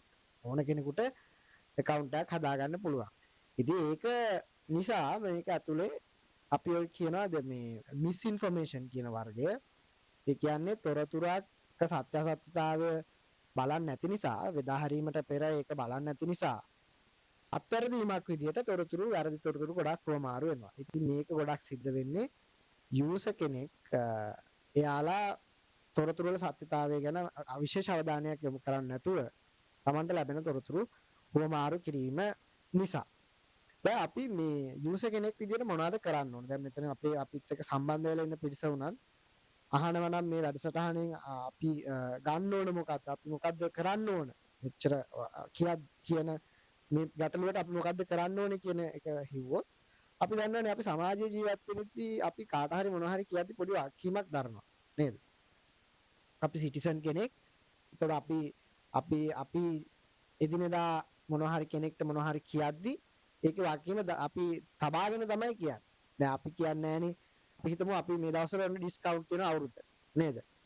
අපි කියන්නේ නැහනේ ඩිස්කවුන්ට් අර කඩේ ඩිස්කවුන්ට් තියෙනවා කියලා අපි බොරු කියලා කාවවත් ඒකට යවන්නේ නැහැ. එතන ඩිස්කවුන්ට් තියෙනවා කියලා මම දකින්න ඕනේ. සමහරවිට මමත් ගිහිල්ලා ඒක පර්චේස් කර මාත් ඒක මිලදී ගන්න ඕනේ. මිලදී අරගත්තට පස්සේ තමයි මම කියන්නේ අන්න මේ යාළුවට පවුලේ කට්ටියට කියන්නේ මෙන්න මේ කඩේ ඩිස්කවුන්ට් තියෙනවා ගිහින් බලන්න. හරි? අපි එහෙම නැතුව කිව්වොත් මොකද වෙන්නේ? අපි එහෙම නැතුව කිව්වොත් අපි හරියටම දන්නේ නැතුව කිව්වොත් ඒ යාළුවා හරි අපි පණිවිඩය කියපු කෙනා හරි ආයෙත් අපෙන් අහනවා ඔයා මොකක්ද මේ කියපු බොරුව? එහෙම ඩිස්කවුන්ට් එකක් නෑනේ කියලා. හරිද? අපි කවුරුත් එච්චර තැකීම් කරන්නේ නැති වුණාට වෙනම සංකල්පයකුත් තියෙනවා ඩිජිටල් සිටිසන්ෂිප් කියලා. ඒ කියන්නේ අපි සිටිසන් කෙනෙක් විදිහට වගකීම් සහගත වෙනවා සාමාන්‍ය පරිසරයේදී සාමාන්‍ය සමාජයේදී ඒ හා සමානවම වගකීම් සහගතව ඒ හා සමාන අර අපි කියන්නේ ගෞරවාන්විතව ජීවත් වෙනවා කියලා ඒ හා සමානව ගෞරවාන්විතව ජීවත් වෙන්න අපි උත්සාහ කරන්න ඕනේ සමාජ මාධ්‍ය ඇතුලේ. මොකද සමාජ මාධ්‍ය ඇතුලේ ඉන්නේ අපිමනේ. ඒම ප්‍රොෆයිල් එකක් තමයි අපි මේන්ටේන් කරන්නේ. හරි? එතකොට ඒක සම්බන්ධ වෙන තියෙන එක ආකාරයක් විතරයි. අපිම තමයි එතන පෙනෙන්නේ. සමාජ මාධ්‍ය ඇතුලේ අර ෆේක් accountස් එහෙමත් තියෙනවා. ඒවා තව බොට්ස් account උත් තියෙන්න පුළුවන්. ඒක වෙනත් කාරණයක්. නමුත් අපේ ඇත්ත accounts ඇතුලේදී අපි කොච්චර දුරට අර සමාජයේ අපි දරන වගකීම දරනවද කියන එක අපි නැවත හිතන්න ඕනේ. ඒ කියන්නේ අපි කාට හරි මොනවා හරි කියද්දී ඒක ගැන අපි විශ්වාස කරනවද අපි ඒක දැනුවත්ද කියන එක ගැන හිතන්න ඕනේ. ඉතින් ඒක තමයි මම හිතන්නේ අද දවස් ඇතුලේ අපිට කතා කරලා අපි වෙන සියල්ල අමතක කරා. අපිට මතකයේ තබා ගත යුතු එක දෙයක් තමයි අපි සාමාන්‍ය ජීවිතයේදී ආචාර ධාර්මිකව හැසිරෙනවා නම් අපි සාමාන්‍ය ජීවිතයේදී බොරු කියන්නේ නැත්නම් ඒක සමහර ලාවට පොලිසිය එකක් විදිහට බොරු නොකිය වෙන්න පුළුවන් නැත්නම් ආගමික ඉගැන්වීම් වලට අනුව බොරු නොකිය ඉන්න වෙන්න පුළුවන්. අන්න ඒ වගේ මොනම හේතුවකින් හරි අපි බොරු නොකිය ඉන්නවා වගේම සමාජ මාධ්‍ය ඇතුළේ අපි ගෙනියන අපේ බෙදාහරන තොරතුරු ගැන අපි වගකීම දරන්න ඕනේ සහ ඒ ගැන අවධානයෙන් ඉන්න ඕනේ. විශේෂයෙන්ම අනිත් අයට තොරතුරු බෙදා හරින්න. ඒක තමයි අපි කියන්නේ think before share කියන එක. ඒ කියන්නේ බෙදා හරින්න කලින් නැවත වරක් හිතන්න කියන එක. මේක සත්‍ය විය හැකිද? මේ සමහර ඒවා තියෙනවා අපි දැක්ක ගමන් සමහර ලාවට හිතෙනවා මේක ඇත්ත වෙන්න පුළුවන් කියලා. හැබැයි ඒ එහෙමයි කියලා වුණත් අපි ඒක ෂෙයා කරන්න හොඳ නැහැ. නැවත බලන්න ඕනේ. නැවත වටේකින් බලන්න ඕනේ. මේක ඇත්ත වෙන්න පුළුවන්ද බොරුද කියලා. ඉතින් යූසර්ස්ලට නොමගේ යවන්න නොමගේ යවීම සඳහා බලපාන තව ගොඩාක් හේතු තියෙනවා. සමහර ලාවට කොච්චර උත්සාහ කරත් අපිට අමාරුයි මේවෙන් ගැලවෙන්න. ඒකට ප්‍රොපගැන්ඩා කැම්පේන් කියලා අපි කියනවානේ. තව තියෙනවා බොට්ස් ලගෙන් වගේ වෙන බලපෑම් වෙන්න පුළුවන්. තියෙන තාක්ෂණික භාවිතය ඇතුළේම තියෙන දෝෂ සහ පක්ෂපාතීත්වයන් මේ සියල්ල බලපෑම් ඇති කරනවා. නමුත් යූසර් කෙනෙක් විදිහට අපිට ගන්න පුළුවන් එකක් තමයි අර වගකීම සමාජයේ වගකීම අපි accountable කියන එක. අපි ෂෙයා කරන තොරතුරු සම්බන්ධව වගකීම අපි දරනවා කියන සංකල්පය. ඉතින් ඒකම ප්‍රමාණවත් වෙයි මම හිතන්නේ මේ අපි අද කතා කරන සාකච්ඡාව ඇතුලේ. අනිවාර්යෙන්. මම කැමතියි මේ ඔය අහපු ප්‍රශ්නය ඇතුළෙම කසුන්ට තවත් පොඩි කරුණක් විමසන්න මේ මට ඇතිවෙච්ච ප්‍රශ්නයක් විදිහට. දැන් අපි දැකලා තියෙනවා සෝෂල් මීඩියා වල අපි නිතර ගැවසෙනකොට දැන් අපි කොහොමත් කරන්නේ මුදල් සම්බන්ධයෙන් ගනුදෙනු. එතකොට මුදල් පාදක කරගෙන සහ මුදල් ඉස්සර කරගෙන තමයි අපි ගොඩක් වෙලාවට සෝෂල් මීඩියා වලට යන්න බලාපොරොත්තු වෙන්නේ. එතකොට අපි දැකලා තියෙනවා පැය දෙකකට රුපියල් 10000ක් ගෙවන. පැය 3කට 7000 සිට 12000 දක්වා ගෙවන. ඔය වගේ දේවල් කීල්ස් එකේ වෙන්න පුළුවන්, ඩරස් එකේ වෙන්න පුළුවන්. සමහර වෙලාවට අපිට හම්බ වෙන තැන් තමයි දැන් රාජ්‍ය ආයතන ශ්‍රී ලංකා මහ බැංකුව. එහෙම නැත්නම් විදේශ සේවා නියුක්ති කාර්යාංශය. ඒ වගේ තැන්වලත් මේ දින ගණනට රැකියාවන් සඳහා පිරිස් බඳවාගෙන ඔය ආකාරයේ පෝස්ට් ෂෙයා වෙනවා අපි දැකලා තියෙනවා. මේ වගේ තොරතුරු රැස් කරගන්න සහ ඒව දැන් අපි ඉතින් ගියාට පස්සේ ලින්ක් එකක් තියෙනවා ක්ලික් කරන්න. ඔය වගේ දේවල් තමයි තියෙන්නේ. මේ වගේ තොරතුරු ගැනීමේ මොකක්ද අවශ්‍යතාවය සහ ඒක අපි තොරතුරු දාන කෙනෙක් වෙන්න පුළුවන්. එයාට මොකක්ද ඒකෙන් තියෙන බලපෑම? මම හිතන්නේ ඔය වර්ගය මේ අපි ඔය ඩිස්ඉන්ෆර්මේෂන් කියලා කියන්නේ හිතාමතා නිර්මාණය කරන ලද, ඒ කියන්නේ හානි කිරීමේ අරමුණින්ම නිර්මාණය කරන ලද තොරතුරු ගණයට වැටෙන්නේ. ඔක ස්කෑම්ස් අපි දන්නවා එදිනදා ජීවිතේ අපිට එන ගොඩක් WhatsApp මැසේජ් තියෙනවා මේ වගේ. මේ අපිට මොනවා හරි ෆ්‍රී නොමිලේ ලැබෙන දෙයක් කියලා හරි නැත්නම් අපිට විශේෂ අවධානය විශේෂ වරප්‍රසාදයක් ලැබෙනවා කියලා හරි ඒ වගේ දෙයක් කරා අපේ තොරතුරු එක්රැස් කරගන්න වගේ තියෙන ක්‍රම. ඉතින් මේකට රැවටෙන්න තියෙන සම්භාවිතාවය බොහොම වැඩි. මොකද මිනිස්සු ඇතුලේ විශ්වාසයක් තියෙනවා. එකක් තමයි දැන් සියලුම හැමදේම ඩිජිටලයිස් වෙලානේ තියෙන්නේ. රාජ්‍ය ආයතන වලින් එහෙම නැත්නම් මේ බැංකු වගේ ආයතන වලින් දෙන තොරතුරු සියල්ල අන්තර්ජාලය හරහා ලබා දෙයි කියන විශ්වාසය මිනිස්සුන්ට තියෙනවා. එතකොට මේ සම්බන්ධ ලොකු ප්‍රැක්ටිස් එකක් නෙත් එක වැඩ කළා නැති වුණත් හැමදේම ඩිජිටලයිස් වෙනවා. ඉතින් මේ කාලේ මේ ආයතන වලින් දෙන තොරතුරුත් ඩිජිටල් ක්‍රම හරහා අපි වෙත ළඟා වෙයි කියන විශ්වාසය යාළගේ අතර තියෙනවා. හරිද? එකක්. අනිත් එක තමයි තව විශ්වාසයක් මිනිස්සු අතර හැදිලා තියෙනවා. මේ අන්තර්ජාලය හරහා මුදල් ගනුදෙනු කරන්න පුළුවන්. ඊටාම පහසුවෙන් මුදල් හොයාගන්න පුළුවන් කියන එකත් මේ මිනිස්සු ඇතුළේ විශ්වාසයක් ගොඩනැගිලා තියෙනවා. මුදල් හෝ වෙනත් වරප්‍රසාද දිනුම් මැදීම් වෙන්න පුළුවන්. හැබැයි ඒක ඇත්තටම එහෙම එච්චර පහසුවෙන් මුදල් ලබා ගන්න ක්‍රම අන්තර්ජාලයේ තියෙන්න පුළුවන්. ඊටාම සීමිතයි. හරි. ඒතර මේකට බඳවා ගැනීම සිද්ධ කරනවා කියන එක ගැන කතා වුණා.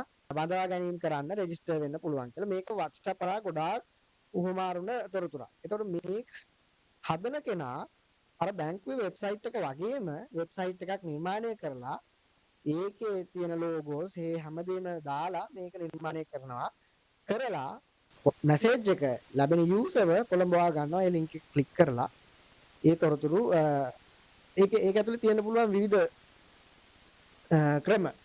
එකක් තමයි අපි ක්ලික් කරාට පස්සේ ඒක ඇතුලේ තියෙන්න පුළුවන් අපේ පෞද්ගලික තොරතුරු පුරවන්න. නම, ෆෝන් නම්බර් එක, ඊමේල් ඇඩ්‍රස් එක, ඒ වගේ තොරතුරු පුරවන්න. එහෙම නැත්නම් තියෙන්න පුළුවන් මේක ඉස්සර ගමන් අපේ Facebook account එක හා සම්බන්ධයි. හරි. දැන් ඔය තොරතුරු එක්රැස් කරගන්න අයගේ ක්‍රමයේ මොන තමයි? යාගේ database එකක් නිර්මාණය. database එක නිර්මාණය හරි ඒක පුරන්න. අපි හිතමු ජොබ් බැංකුවේ ජොබ් එකක් හොයන කෙනෙක් කියලා. බැංකුවේ ජොබ් එකක් හොයන එකක් ගැන උනන්දු වෙලා ඒක ෆිල් කරපු කෙනෙක් කියන්නේ බැංකුවේ ජොබ් එකක් ගන්න බලාගෙන ඉන්න කෙනෙක්. එතකොට අපි හිතමු WhatsApp හරහා මේ පන්තිලේ යොමු කළා. ස්නානය කරලා පුළුවන්කම තියෙනවා. ජොබ් හොයන්නේ ලක්ෂයකදී ලක්ෂ දෙකකදී ලක්ෂ පහකදී පිටසකදී උනත් ලිස්ට් එකක් ලබන්න. අර මේ ලිස්ට් එක පාවිච්චි කරන්න පුළුවන් යාළුවා තව වෙනත් නැත්නම්. අමාර අයිට පුළුවන් මේ ලිස්ට් එක පාවිච්චි කරලා ස්කෑම්ස් මොනවා හරි අන්තර්ජාලයෙන් මුදල් හොයන ක්‍රමයක් තියෙනවා කියලා ඒ අය පොළඹවනවා. හරි. ඉතින් මේ විදිහේ ක්‍රම හරහා තොරතුරු රැස් කරගැනීමෙන් යාළුවා ඒක ප්‍රතිලාභ ලබනවා. සමහරවිට අපේ ෆෝන් පොඩි software එකක් install වෙන්න පුළුවන්. අපේ කම්පියුටරේට විශේෂයි මේක. ෆෝන් එකකට වඩා අපේ තොරතුරු හොරකම් කරන්න පුළුවන් විදිහ software එකක් install වෙන්න නැත්නම් අර කිව්වා වගේ මේ සමනවාද සමහර දාපේ පුළුවන්.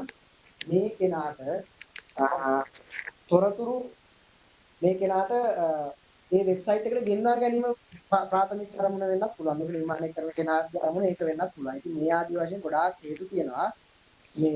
මේ ස්කෑම් නිර්මාණය වෙන්නත් ඒක ජීවිතය ඇතුලේ ඔබට මේ වගේ දේවල් හමු වෙන්න තියෙන ඉඩකඩ වැඩි. ඉතින් ඒ නිසා ඒ ගැන ඔබත් සැලකිලිමත් වෙන්න. ඔබේ තොරතුරු, ඔබේ පෞද්ගලික තොරතුරුනේ.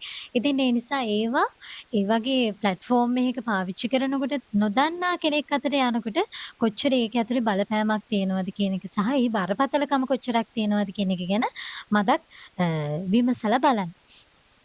මම ඊළඟට කැමති අපේ කමනි පැත්තට යමු වෙන ඔබ ප්‍රවීණ මාධ්‍යවේදිනියක්. වසර ගණනාවක මුද්‍රිත මාධ්‍ය ඔස්සේ අත්දැකීම් බහුල ප්‍රවීණ මාධ්‍යවේදියක්. මේ වෙනකොට ඒ මාධ්‍යවේදී ජීවිතය ඇතුළෙම තවත් පැතිකඩක් විමර්ශනය කරන ගමන් ඉන්න කාලයක්. හේතුව තමයි දැන් ඔබ ශ්‍රී ලංකා පුවත්පත් ආයතනයේ කරුණු පරීක්ෂකවරියක් විදිහට තමයි කටයුතු කරන්නේ. ඉතින් මම කැමතියි දැනගන්න අපි දැන් තොරතුරු ලබා දෙන කෙනෙක්. ඒ වගේම තොරතුරු ගන්න කෙනෙක්. මේ පාර්ශවයන් දෙක අතර කටයුතු කරන තෙවන පාර්ශවයක් විදිහට තමයි අපි මේ කරුණු පරීක්ෂක කණ්ඩායම් කටයුතු කරන්නේ. ෆැක්සීක වෙන්න පුළුවන් තවත් බොහෝ කරුණු පරීක්ෂක කණ්ඩායම් දේශීය වශයෙන් අපේ රටේ වගේම විදේශීය වශයෙන් උත් ව්‍යාප්ත වෙලා තියෙනවා. ඉතින් ඒ නිසා මම කැමතියි අහන්න මොකක්ද මේ කරුණු පරීක්ෂක කණ්ඩායම එහෙම නැත්නම් අපි කියනවා ෆැක්ට් චෙකර් කියන කාරණේ යෙදිලා ඉන්නේ අපේ තියෙන මේ කණ්ඩායම් ඇතුලේ තියෙන වැදගත්කම මොකක්ද? මොකක්ද ඔවුන්ගේ තියෙන කාර්යභාරය සහ ඇයි ඒ වගේ දෙයක් සමාජයට අවශ්‍ය කරන්නේ? මොකක්ද ඒගොල්ලෝ කළ යුත්තේ? මම හිතන්නේ හොඳ පිළිතුරක් ඔබ ගාව තියෙයි. පූර්ණිමා ඇත්තටම අපි ඒ ගැන කතා කරනකොට සමාජ මාධ්‍ය හරහා පමණක් නෙමෙයි ඇත්තටම ප්‍රධාන ධාරාවේ මාධ්‍යවල පවා අසත්‍ය තොරතුරු ප්‍රචාර වෙනවා කියන එක අපි කතා කරා ඉස්සල වටේදී. සාමාන්‍යයෙන් පුවත්පතකදී පුරුද්දක් හැටියට සාමාන්‍යයෙන් අපි ප්‍රවෘත්තියක් ගන්නකොට ඒ අදාළ පාර්ශවයේ අපිට තොරතුරක් ලැබුණට පස්සේ ඒ තොරතුර නිවැරදිද කියලා තහවුරු කරගන්න ඒ පාර්ශවයේ නැති වුණොත් ඒක අපි ආරංචි මාර්ග සඳහන් කරා කියලා හරි අපිට මේ ළඟ මේ සම්බන්ධ තොරතුරු ලැබුණා කියලා හරි අපි පළ කරන අවස්ථාවල් තියෙනවා. හැබැයි ඒක සමහරලාට ඒක ඇත්ත වෙන්නත් පුළුවන් බොරු වෙන්නත් පුළුවන්. හැබැයි ඒක තහවුරු කරගන්න කෙනෙක් නැහැ අපිට. එතකොට පුවත්පතේ මුද්‍රණයට යන වෙලාවක් තියෙනවා. ඊට කලින් ඒ අදාළ කෙනා අපිට සම්බන්ධ කරගන්න බැරි වුණොත් ප්‍රවෘත්ති වැදගත්කමත් අනුව ප්‍රවෘත්ති පළ කරන අවස්ථාවල් තියෙනවා. හැබැයි කරුණු පරීක්ෂකවරු හැටියට අපිට පොඩි යම්කිසි කාලයක් ගත වෙනවා ප්‍රවෘත්තියක් ලැබිච්ච සැනින් අපිට ඒක ප්‍රචාරය කරන්න බෑ. මොකද හේතුව අපි එක පාර්ශවයක් විතරක් නෙමෙයි අපි හැම පාර්ශවයක් සම්බන්ධයෙන්ම අන්තර්ජාලය ඔස්සේ වෙන්න පුළුවන් සමහර කාරණා නැත්තම් වින්දිතයෝ සහ ඒ තහවුරු කරගන්න අපි සෝසස් කීපයක් සම්බන්ධයෙන්ම අපි කරුණු පරීක්ෂා කිරීමක් කරනවා. එහෙම තහවුරු කරගත්ත දරගෙන තමයි කරුණු පරීක්ෂකවරු තමන්ගේ කතාව පබ්ලිෂ් කරන්නේ. ඒකට අපිට වගකීමක් තියෙනවා. දැන් සාමාන්‍යයෙන් දැන් අපි කතා කරා වගේ සමාජ මාධ්‍ය හරහා මේ වැරදි ප්‍රවෘත්ති සමාජ මාධ්‍ය හරහා අපි ප්‍රවෘත්ති හරි හෝ වැරදි ප්‍රවෘත්ති හෝමාරු වීමත් එක්ක මේ තුන්වෙනි පාර්ශවයක අවශ්‍යතාවය අතර මතුවෙන්නේ ඒකත් එක්ක. ඒ නිසා ඒකේ වැදගත්කම තියෙන්නේ කරුණු පරීක්ෂකවරුන්ට කරු හැමතිස්සෙම ඒක වගකීමක් ඇතුව තමයි ඒ කටයුත්තවල නිරත වෙන්නේ. අපි මුල් කාලේදී ගුවන් විදුලිය සහ රූපවාහිනිය මම කලිනුත් කතා කරා වගේ ඒක ප්‍රොසෙස් එකක් තිබුණා. කසුනුත් කිව්වා ප්‍රවෘත්තියක් හොයාගත්තාම මාධ්‍යවේදියා හොයාගත්තු ගමන් ඒක තහවුරු කරගෙන ලියනවා. ඒක බලන ප්‍රවෘත්ති කර්තෘ කෙනෙක් ඉන්නවා. එතනින් පස්සේ උපකර්තෘ කෙනෙක් අතට යනවා. එතනින් ප්‍රූෆ් බලනවා. ඊට පස්සේ තමයි පත්තරේ පබ්ලිෂ් වෙන්නේ. නමුත් සමාජ මාධ්‍යවල පැමිණීමත් එක්ක ඒකට වග කියන්න කවුරුත් නැහැ. ලැබිච්ච ගමන් ඒක දැක්කද Tamanට සංවේදී නම් ඒ අදාළ ප්‍රවෘත්තිය ඒක හරිද වැරදිද මූලාශ්‍රය මොකක්ද කියන එක බලන්නේ ෂෙයා කරනවා. අන්න ඒක තමයි කරුණු තුන්වෙනි පාර්ශවයක අවශ්‍යතාව මතුවලා තියෙන්නේ මිනිස්සුන්ට සත්‍ය ජනතාවට සත්‍ය තොරතුරු ලබා දෙන්න තුන්වෙනි පාර්ශවයක අවශ්‍යතාවය ඉස්සරහටත් ඕනේ කියන මම හිතනවා ඉදිරියට තව ඉස්සරහා කාලය යනකොට මේ වැරදි පුවත් නිර්මාණය වීම තව වැඩි වෙන්න පුළුවන්. හැබැයි අපි විශ්වවිද්‍යාල ශිෂ්‍යයෝ හැටියට ඔබලා වගකීමක් තියෙන අපි හැමෝම මේ රටට වග කියන අය. ඒ නිසා ප්‍රවෘත්තියකින් පුළුවන් ලොකු දේවල් කරන්න. ඒ නිසා ඒක ගොඩක් කලාවට තමන්ගේ අපි නිවැරදි වුණොත් අපි බොරු කියන්නේ නැතුව හිටියොත් මේක අවම කරගන්න පුළුවන් කියන එක තමයි මගේ විශ්වාසය. මම හිතන්නේ දීර්ඝ පිළිතුරක්. දෙවන පාර්ශවයක් විදිහට කරුණු පරීක්ෂක කණ්ඩායම් මොන වගේ දේවල්ද කරන්නේ සහ පාර්ශවයන් දෙකක් අතර ගනුදෙනු කරනකොට මොන වගේ දේවල්ද වෙන්නේ කියන කාරණය ගැන මම හිතන්නේ හොඳ පිළිතුරක් ඔබට ලැබෙන්නට ඇති. අපිට ප්‍රශ්නයක් යොමු වෙලා තියෙනවා මම හිතන්නේ අපේ සම්බන්ධ වෙලා ඉන්න සජීවීව සම්බන්ධ වෙලා ඉන්න අපේ විශ්වවිද්‍යාල සිසුන්ගෙන් සහ අපේ ඉගෙන ගන්න මේ අධ්‍යාපන කටයුතු වල නියැලලා ඉන්න මේ ප්‍රජාවන්ගෙන් තමයි අපිට මේ ප්‍රශ්නේ වෙලා තියෙන්නේ. මම කැමතියි මේ ප්‍රශ්නේ මම හිතන්නේ ගොඩාක් හොඳයි අපේ හසුන්ගේ පැත්තට යොමු වෙනවා. මම මේ ප්‍රශ්නේ මේ තියෙන විදිහටම අපිට යොමු කරා නම් ඔබ ඊට ඒ විදිහටම පිළිතුරු ලබා දෙන්න කියලා ඔබෙන් පුංචි ඉල්ලීමක් මේ විදිහට කරන්න කැමතියි. යදුර්ෂියා සින්හා මම හිතනවා මම නම කිව්වා හරි වෙන්න ඕනි. I'm Yadushya, student of Sri Lanka College of Journalism 2025 batch. The question is, after particular fake news spreads widely among the public, it leaves a deep impact on their minds even after you verify the information and state that it is fake news. When the belief in that fake news continues to have an effect among people, what challenge do you face as seeking the truth at that time? Have the questions? Yeah. සිංහලෙන් කියනවද ඉංග්‍රීසි වලින්ම I think English is better. No. Huh. Okay, so the thing is that there is a saying that lies has wings here, right? They can, so these lies spread so fastly than truth. That is the reason behind that thing, because most of the time we receive a lot of information, we don't know whether they are true or false, but there is a trend that we can receive a false information faster than a true information. That because there are some elements that the creator has included in the false information which is cannot include in the true information. Because to make something interesting, to make something more impactful, the disinformation creator can add many things into that, right? So that is why we receive lot of false information rapidly. That is something we need to really be careful when we consume information. And also we have our own bias in our minds, right? As I said in the previous answer also, we have lot of bias. There are a lot of variety of bias. We say cognitive bias, confirmation bias and all, and there are some triggering point inside us to believe things. That can be because of what we believe.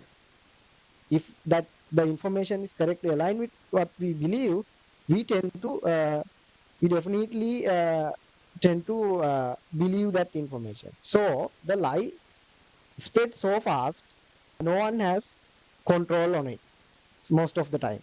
But we fact seekers, we fact checking groups try our best to debunk those. We try to debunk, sometimes we try to prebunk them, like a proactive approach. We try to prebunk them. That means that we create some sort of data sets that we can prepare related to the ongoing discourses or ongoing discussions, raise awareness about that particular issue or the incident through the community, through our community, the people who are around fact checking units like SLP and the fact seeker, right? So we take these proactive precautions and sometimes fact checking as well, like ongoing debunking process. So yeah, it is not fair. Our fact checking stories not spreading that much, right? That is not fair. But the reason for that is that has no wings, like that triggering point to believe. Because truth can be so raw.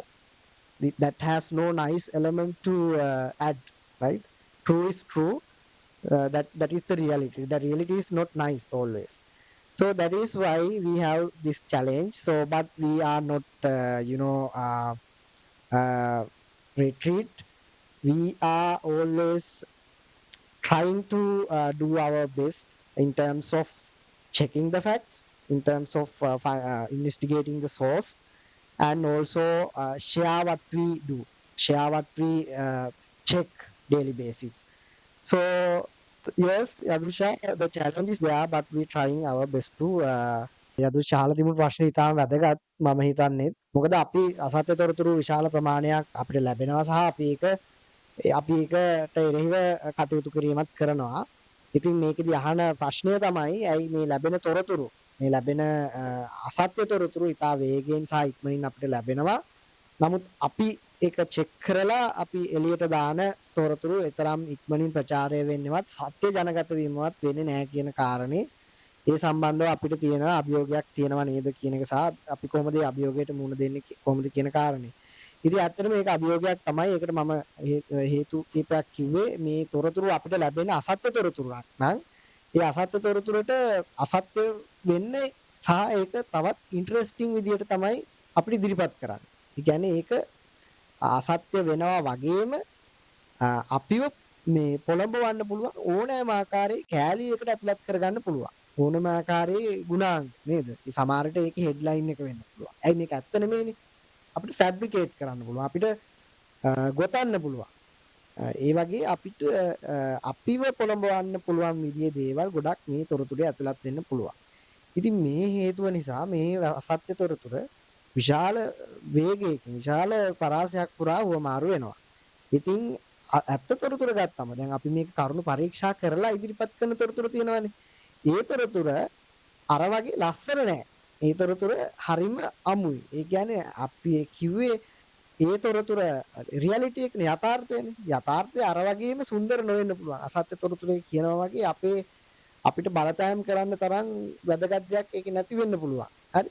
එහෙම වැදගත් තොරතුරුත් තියෙනවා.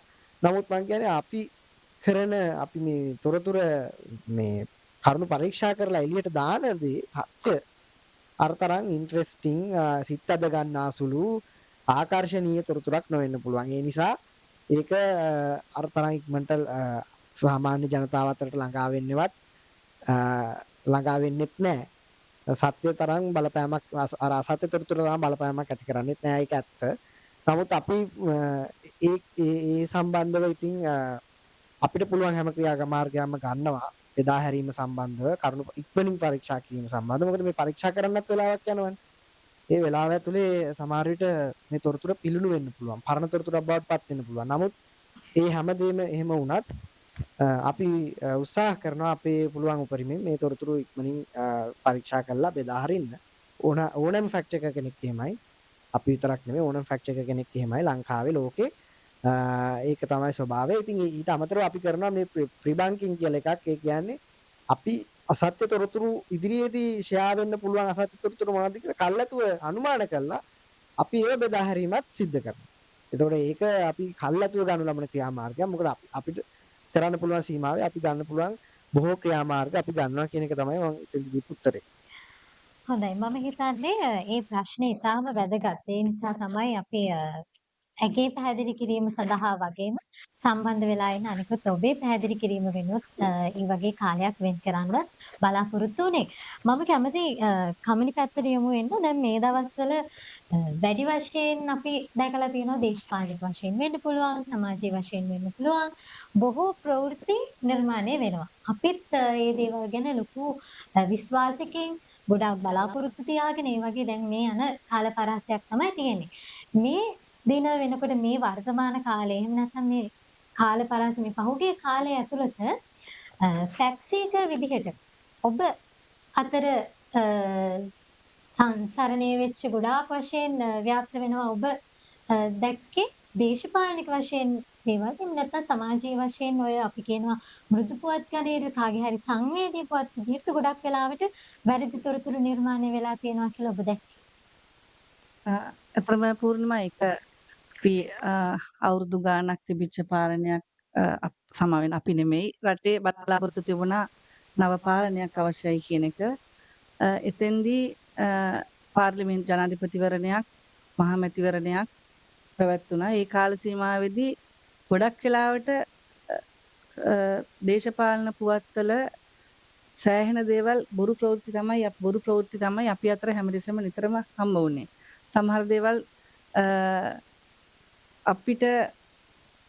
අපිට කරගන්න බැරි අවස්ථාවලුත් තිබුණා ඒ තරමටම දේශපාලන ප්‍රවෘත්ති. මොකද දේශපාලඥයෝ සහ ඒ අදාළ දේශපාලන පක්ෂ කාර්යබහුලත්වයත් එක්ක අපිට මේක සත්‍යද කියන එක කරුණු පරීක්ෂා කරගන්න බැරි වෙච්ච අවස්ථාවල් තිබුණා. ඒ කාල සීමාව ඇතුළතදී දේශපාලන පුවත්වල වැඩිවීමක් තිබුණා. පහුගිය කාල සීමාවේ පාර්ලිමේන්තුවේ අයවැයක් දවස් මාසෙකමාරක් පුරා අයවැය තිබුණා.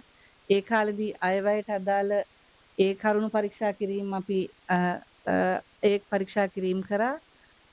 ඊට පස්සේ රට පුරාම ඝාතන රැල්ලක් ආවා.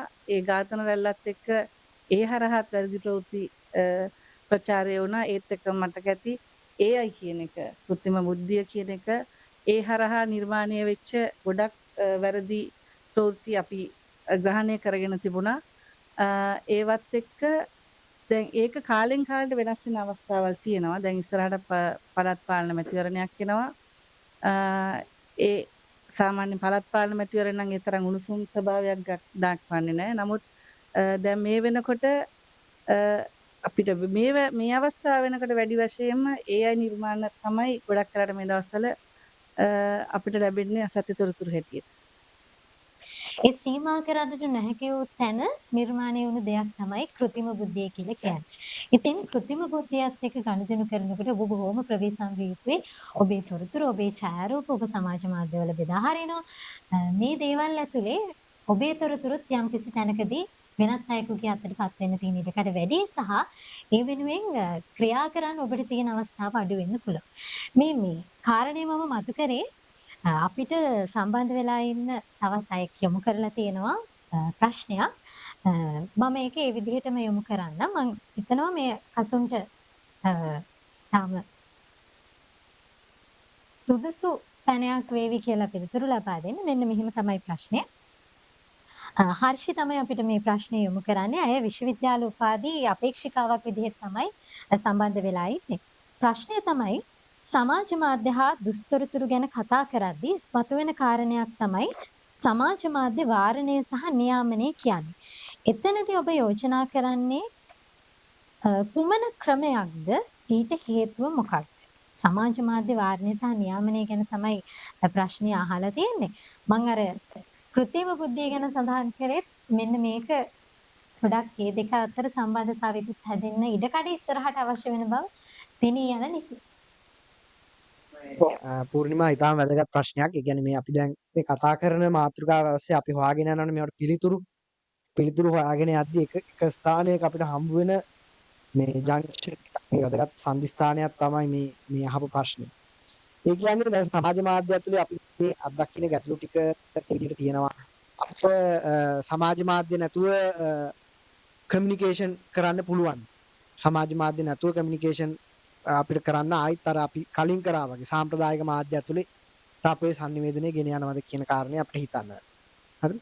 නමුත් මම පෞද්ගලිකව හිතන දෙයක් තමයි මේ සමාජ මාධ්‍ය තියෙන එක අතිශය වැදගත්. සමාජ මාධ්‍ය පවතින්න ඕනේ. හරිද? ඒකට හේතුව තමයි සමාජ මාධ්‍ය විසින් තමයි අපිට ලබා දීලා තියෙන්නේ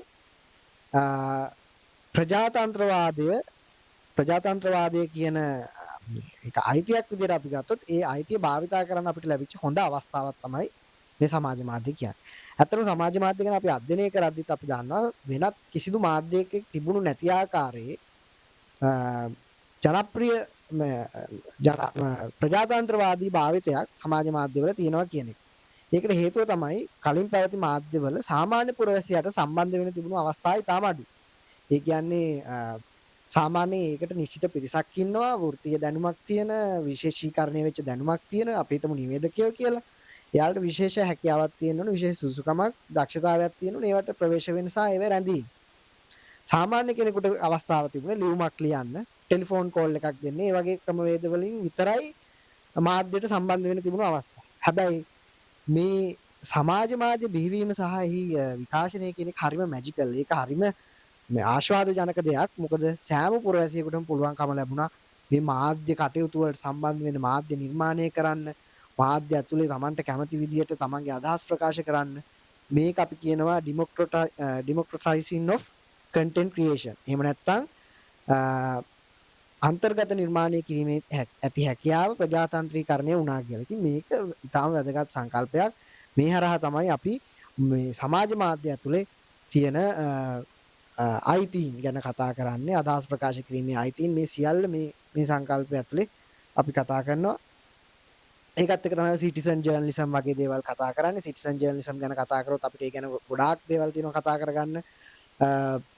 එක් අවස්ථාවල අපි කොහොමද සිටිසන් ජර්නලිසම් නිසා තොරතුරු නිරාවරණය කරගත්තේ? අපි කොහොමද මාධ්‍යකරුවට ඒක මාධ්‍ය වේදයට ඒක සපෝට් කරගත්තේ? ඒ විදිහට ගොඩාක් හේතු තියෙනවා. දැන් උනත් අපි දන්නවා ප්‍රධාන මාධ්‍ය වල තියෙන ප්‍රවෘත්ති විකාශ ඇතුලේ උනත් අනිවාර්යයෙන්ම සිටිසන් ජර්නලිස්ට්ලාගේ ඔය අහම්බෙන් හසු කරගන්නපු කැමරාවල තියෙන දර්ශන උනත් ඇතුළත් කරගන්නවා. ඒ කියන්නේ මේකේ අත්‍යවශ්‍යතාවය අපි තේරුම් ගන්න ඕනේ. ඒ නිසා මේක වාරණය කියන කොටස සම්බන්ධව මගේ එකඟතාවයක් නැහැ. නමුත් අපිට කතා කරන්න පුළුවන් මේක කොහොමද අපි කළමනාකරණය කරන්නේ? මොඩරේට් කරන්නේ කොහොමද කියන ගැන අපිට කතා කරන්න පුළුවන් ඇත්තට. ඒකෙදී විවිධ ක්‍රම විවිධ පාර්ශ්ව පාවිච්චි කරනවා. ඇත්තටම මේ සමාජ මාධ්‍ය ආයතන වේදිකා, ඒ කියන්නේ මෙටා වගේ සමාගම්, Instagram වගේ, Facebook වගේ, WhatsApp වගේ platforms ඇතුලේ එයාලම උත්සාහ කරනවා community standard හරහා content moderate කරන්න. මේ නියාමනය කිරීමක් කරන්න උත්සාහ කරනවා. ඒ කියන්නේ යම්කිසි නීති රීති මේවට කියන්නේ නීති රීති නෙවෙයි ආචාර ධර්ම. community standard ඇතුලේ තමන්ගේ platform එක ඇතුලේ තියෙන තොරතුරු නියාමනය කළ තත්ත්වයක්. අර නොසුදුසු තොරතුරු ඉවත් කරමින් සුදුසු තොරතුරු පමණක් ඉතුරු කරන්න. මහජනයාට වැදගත් වෙන තොරතුරු පමණක් ඉදිරිපත් කරන්න. ඒක හොඳ තත්ත්වයක්. ඉතින් ඒකෙදී අපිට challenges තියෙනවා. දැන් ඒක කරන්නේ AI bots ලා හරහා සමහර වෙලාවට language filtering models වගේ ඒවා පාවිච්චි කරන්නේ. ඉතින් ඒවා බොහෝ වෙලාවට සාර්ථක වෙන්නේ නැහැ බොහෝ අවස්ථාවල. හරි. නමුත් human reviewers ලාත් ඉන්නවා. හැබැයි තාම සීමිත ප්‍රමාණයක් තමයි ඉන්නේ. ඉතින් ඒ ක්‍රමයේ යටතේ ක්‍රියාත්මක වෙනවා. ඒ ක්‍රමයට අපිට දායක වෙන්නත් පුළුවන්. ඒ තමයි අසත්‍ය තොරතුරක් හරි ද්වේෂසහගත තොරතුරක් හරි අපි දැක්කොත් අපිට පුළුවන් report කරන්න. සමාජ මාධ්‍ය ඇතුළට report කරන්න පුළුවන්. ඒකට content moderation වැඩේට අපේ support එක දෙන්න පුළුවන් එහෙම. ඊට පස්සේ තව ඉන්නවා සමහරට රජයේ රජයන් මැදිහත් වෙලා දාන නීති රීති රෙගුලාසි තියෙන්න පුළුවන්. දැන් ලංකාවෙත් මාර්ගගත ආරක්ෂණ සම්බන්ධ පනතක් සම්මත වෙලා තියෙනවා. නමුත් දැන් මම හිතන්නේ මේ රජයේ ඒක නැවත සලකා බැලීමක් කරනවා. ඒකේ තියෙන අන්තර්ගතය ඒකට බොහෝ මාධ්‍ය සංවිධාන එකඟ වුණේ නැහැ. ඒකේ තිබුණු අන්තර්ගතය සම්බන්ධව. නමුත් ඒ වගේ නීති රීති හරහාත් මේක කරන්න උත්සාහ කරනවා. හැබැයි ඒක සම්බන්ධව අපිට දැන්ම මුකුත් කියන්න අමාරුයි. අලුත් පනත මොන වගේද කියලා දන්නේ නැති නිසා. නමුත් ඒක රජය විසින් කරන වෙනත් රජය කියන්නේ තවත් පාර්ශවයක් රජය විසින් කරන දෙයක් නිසා අපිට ඒ ගැන හරියටම අපිට කියන්න අමාරුයි. හැබැයි අපිට කරන්න පුළුවන් දේ තමයි අපි කලිනුත් කතා කරා මාධ්‍ය සාක්ෂරතාවය. මාධ්‍ය සාක්ෂරතාවය වැදගත්. අපි කොහොමද මාධ්‍ය සාක්ෂරතාවය ප්‍රගුණ කරන්නේ? අපි කොහොමද තවත් ඉගෙන ගන්නෙ? අපි කොහොමද ප්‍රැක්ටිස් කරන්නේ? ස්කිල් එකක් විදිහට අපේ එදිනදා ජීවිතේදී මේක ඇතුළත් කරගන්නේ කියන එක තමයි වැදගත් වෙන්නේ. ඒකෙදී අපි අසත්‍ය තොරතුරු දාන්නේ නැහැ සමාජ මාධ්‍යයට. ඒ වගේම සමාජ මාධ්‍ය ඇතුළේ තියෙන අසත්‍ය තොරතුරු අඳුර ගන්නවා. ඒ ඔස්සේ සමාජ මාධ්‍ය ඇතුලේ අසත්‍ය තොරතුරු වලට තියෙන ඉඩකඩ සහ පිළිගැනීම අඩුවීමත් එක්ක අසත්‍ය තොරතුරු ටිකෙන් ටික මේකෙන් ඉවත් වෙලා යන්න පුළුවන්. දැන් මාධ්‍ය සාක්ෂරතාවය හොඳ දැන් මාධ්‍ය සාක්ෂරතාවය ගැන කතා කරද්දී සමහර රටවල ඒක ඉහළ තත්ත්වයේ තියෙන සමහර රටවල ඒක පහළ තත්ත්වයේ තියෙනවා. ඉතින් අපිට සමහර ලාවට මේ තියෙන තත්ත්වයට වඩා උඩට ගෙනියන්න නම් වැදගත් වෙන්නේ මාධ්‍ය සාක්ෂරතාවය, ඩිජිටල් සාක්ෂරතාවය කියන අංග. ඉතින් AI සම්බන්ධවත් එහෙමයි. දැන් පූර්ණිමා ආපු දෙයටත් AI කියන එක අපිට වළක්වන්න පුළුවන්වත් නවත්තන්න පුළුවන් දෙයක් නෙවෙයි. ඒකෙත් හොඳ දේවල් තියෙනවා. ඒකේ හොඳ දේවල් තියෙනවා. ඊටමත් මේ ඵලදායී ලෙස AI පාවිච්චි කරන්න පුළුවන් හැකියාව තියෙනවා. අපේ පැත්තෙන් අපිට කරන්න පුළුවන් දේ විශේෂයෙන්ම මේ තරුණ පිරිස සහ අපිට මේ අපි වගේ ආයතන වලට මේ සම්බන්ධව තියෙන දැනුවත් වැඩි කරගන්න සහ මේ සම්බන්ධව තියෙන අපි කියන්නේ ස්කිල්ස් මේ සම්බන්ධව තියෙන කුසලතා වැඩි දියුණු කර ගැනීම තමයි මම හිතන්නේ කරන්න පුළුවන් දේ. දැන් විශ්වවිද්‍යාල ප්‍රජාව සහ ඉගෙන ගන්න ඔබනේ අපිත් එක්ක සම්බන්ධ වෙලා ඉන්නේ. ඔබ මොනතරම්නම් AI ටූල්ස් මාර්ගයෙන් AI කියන කෘත්‍රිම බුද්ධියෙන් ඔබේ දේවල් ඉෂ්ට සිද්ධ කරගන්නවාද කියන කාරණේ අපි උදාකාරවම දන්නවා. මම හිතන්නේ අධ්‍යාපන කටයුතු වලදී වෙන්න පුළුවන්. ඔබේ දිනදා ජීවිතයේදී ඔබට අනාගත සැලසුම් හදා ගැනීමේදී වෙන්න පුළුවන්. නොදන්නා කරුණු දැන ගැනීමට වෙන්න පුළුවන්. අපි ගොඩාක් වෙලාවට AI කියන කාරණේ පාවිච්චි කරනවා. ඉතින් අපිට තව ප්‍රශ්නයක් යොමු වෙලා තියෙනවා. මම කැමති මේ ප්‍රශ්නය කමන වෙත යොමු කරන්න. මෙන්න මේ වගේ ප්‍රශ්නයක් තියෙන්නේ. කෙනා කවුද කියන එක ගැන සඳහන් කරලා නැහැ. නමුත් විශ්වවිද්‍යාල උපාධි අපේක්ෂිකාවක් කියන කාරණේ සඳහන් කරලා තියෙනවා. විවිධ ප්‍රධාන මාධ්‍ය විසින් සමහර නිවුස් වාර්තා කරන්නේ නැහැ. වාර්තා කරත් ඒ ගැන වැඩි අවධානයකින් වාර්තා කරන්නේ නැහැ. ඒ සඳහා හේතුව මොකක්ද? එමගින් තොරතුරු දැනගැනීමේ අයිතිය නැති වෙලා තියෙනවාද? ඒ කියන්නේ මම හිතන්නේ මේ අහලා තියෙන්නේ දැන් ප්‍රධාන මාධ්‍ය ධාරාවන් කිව්වහම රූපවාහිනිය, ගුවන්විදුලිය, පුවත්පත ඇතුලේ ගොඩක් දේවල් අවධානයකින් නොකියන්න හේතුව. ඇයි ඒගොල්ලෝ ඒ වගේ අවධානයක් දීලා නැත්තේ සහ ඒකෙන් අපි තොරතුරු දැන ගැනීමට කෙනෙක්ට මිනිස්යාට තියෙන අයිතිය එහෙම නැත්නම් පුද්ගලයෙක්ට තියෙන අයිතිය නැති වෙලා තියෙනවාද කියන කාරණේ තමයි මම හිතන්නේ අපේ අසුන්ගාවත් ඒකට පිළිතුරක් තියෙයි. අපි මුලින් කමේ ඔබෙන් පිළිතුර අපේක්ෂා කරන ඉන්න අනතුරු අපි කසුන්ට යමු. ඔව් පූර්ණිමා ඇතරම සමාජ මාධ්‍ය වලට මිනිස්සු නැඹුරු වෙන්න හේතුව ඔබකම වෙන්න පුළුවන්. මොකද රජයේ මාධ්‍ය ගත්තොත් ඒගොල්ලෝ යන්නේ එක විදිහකට. පෞද්ගලික මාධ්‍ය ගත්තත් ඒ හිමිකරුවන්ගේ සහ ඒ එක එක්කෙනාගේ තියෙන බැරියර්ස් එක්ක ඒ පෞද්ගලික මාධ්‍ය යන්නේ තව විදිහකට. එතකොට ජනතාවට සත්‍ය දැනගැනීමේ තියෙන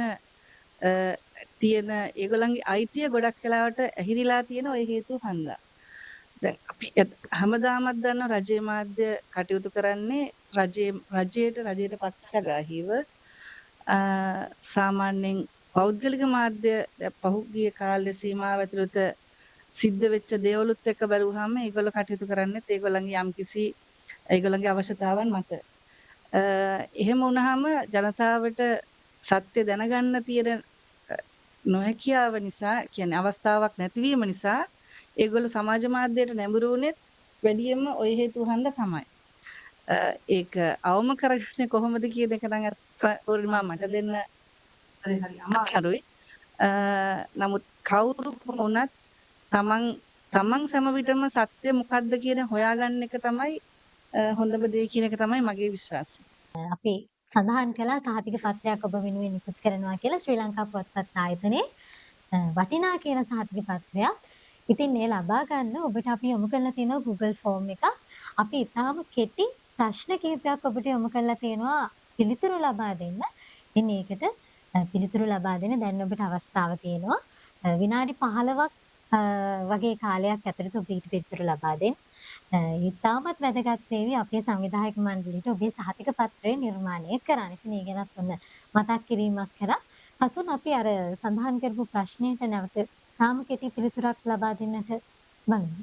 සමාජ මාධ්‍ය මේ සාමාන්‍යයෙන් ප්‍රධාන ධාරාවේ මාධ්‍යවල යන්නේ නැති සමහර දේවල් සමාජ මාධ්‍යවල යනවා. ඒකට හේතුවක් තියෙනවා. ඒකට හේතු කිහිපයක් තියෙන්න පුළුවන් ඇත්තටම. සමහර විට ඒ තොරතුරු ප්‍රධාන මාධ්‍යයේ යන්න තරම් වැදගත්කමක් නැති වෙන්න. ඒක යන්න තරම් ප්‍රධාන මාධ්‍යයේ වේදිකාවල තොරතුරු වල තියෙන සීමිත ඉඩක් නේද? අපි දන්නවා බුලටින් එකක් තියෙනවා නම් ඒ බුලටින් එක ඇතුලේ තියෙන සීමිත අවකාශයක්. ඒ වගේම අපි දන්නවා ඔය තියෙන්නේ පත්තරයක වගේ නම් ඒකෙත් තියෙන සීමිත පිටු ප්‍රමාණයක් වගේ. ඉතින් ඒ වගේ ගොඩාක් සීමාකම් මේ සම්බන්ධව තියෙනවා. ඒක එක හේතුවක් වෙන්න පුළුවන්. තව කමනි කිව්ව දේවලුත් මේකට එකතු වෙන්න පුළුවන්. ඒක මම නැවත කියන්න යන්නේ නැහැ. ඉතින් සමාජ මාධ්‍ය අවකාශයේ ඇතුලේ මේකට හොඳ අවස්ථාවක් තියෙනවා මම කියපු ප්‍රජාතන්ත්‍රීකරණ හැකියාව නිසා. ඒ කියන්නේ ඕනම කෙනෙකුට ප්‍රජාතන්ත්‍රවාදී දේශ Tamanට කැමති දෙයක් තමන් කැමති ආකාරයෙන් මේ දාන්න පුළුවන්කම ලැබිලා තියෙනවා. හැබැයි සාමාන්‍ය නීති පද්ධතියකට යටත් දැන් අපි දන්නවා අන් අයගේ අයිතීන්ට මේ ප්‍රජාතන්ත්‍රවාදයේ සීමා තියෙනවානේ. අන් අයගේ අයිතීන්ට බලපාන විදිහේ දේවල් කරන්න බෑ. ඊට පස්සේ ආගමික විශ්වාස ඔය දැන් ICCPR Act එක වගේ මේ යටතට ගන්න වැරදි තියෙන්න පුළුවන්. ඊට පස්සේ කම්පියුටර් ක්‍රයිම් ඇක්ට් එක යටතේ ගන්න පුළුවන් වැරදි තියෙන්න පුළුවන්. ඒ වගේ නීතිමය සීමාවුත් මේකට බලපානවා. ඉතින් නමුත් මේ සමාජ මාධ්‍ය තිබීම වැදගත්. අර කිව්වා වගේ අපිට අරවැයින් සාකච්ඡාවට මොකක් හරි හේතුවක් නිසා අරවැයි සාකච්ඡාවට බඳුන් නොවන කාරණා මේ සමාජ මාධ්‍යයේ බඳුන් වීම ඉතාම වැදගත්. ඉතින් ඒ නිසාම වෙන්න පුළුවන් මේ තොරතුරු වැඩි වීම එක්කෝනම වෙන තොරතුරු දැමීමට හැකියාව ලැබීම නිසා තමයි සමහරට මේ රැවටීම කියන එක සමාජ මාධ්‍යයේ මෙච්චර තියෙන්න පුළුවන්. හරිද? ඉතින් අපි ආයෙත් නැවත රැවටීම ගැන කතා කරොත් රැවටීම සමාජ මාධ්‍යයේ රිස්ක් එක වැඩි, අවදානම වැඩි. ඉතින් අපි ඒ සඳහා සූදානම් වෙන්න ඕන. ඉතින් ඒ නිසා තමයි අපි මේ වගේ දැනුවත් කිරීම කරන්නේ නේද? සමාජ මාධ්‍යවලින් දුස්තොරතුරු සංසරණය වෙන බව ඔබ සහ අප හැමෝම දන්න කාරණාවක්. එසේ සංසරණය වන දුස්තොරතුරු වලින් යම් පුද්ගලයෙක් අගතියට පත්වනවා නම් ගත හැකි ක්‍රියාමාර්ග මොනවද? ඒ තුල පවත්නා නීතිමය පසුබිම කවරේද? දැනුවත් කළ යුතු ආයතන මොනවද? කියන කාරණේ ගැන තමයි විමසීමක් කරලා තියෙන්නේ. ඒ නිසා මම හිතනවා කසුන් ඔබ ඒ සඳහා සාධාරණ හෝ ඒ සඳහා ප්‍රමාණවත් කෙටි පිළිතුරක් ලබා දෙවි කියලා.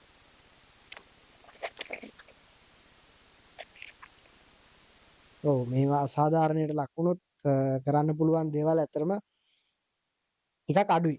ටිකක් අඩුයි.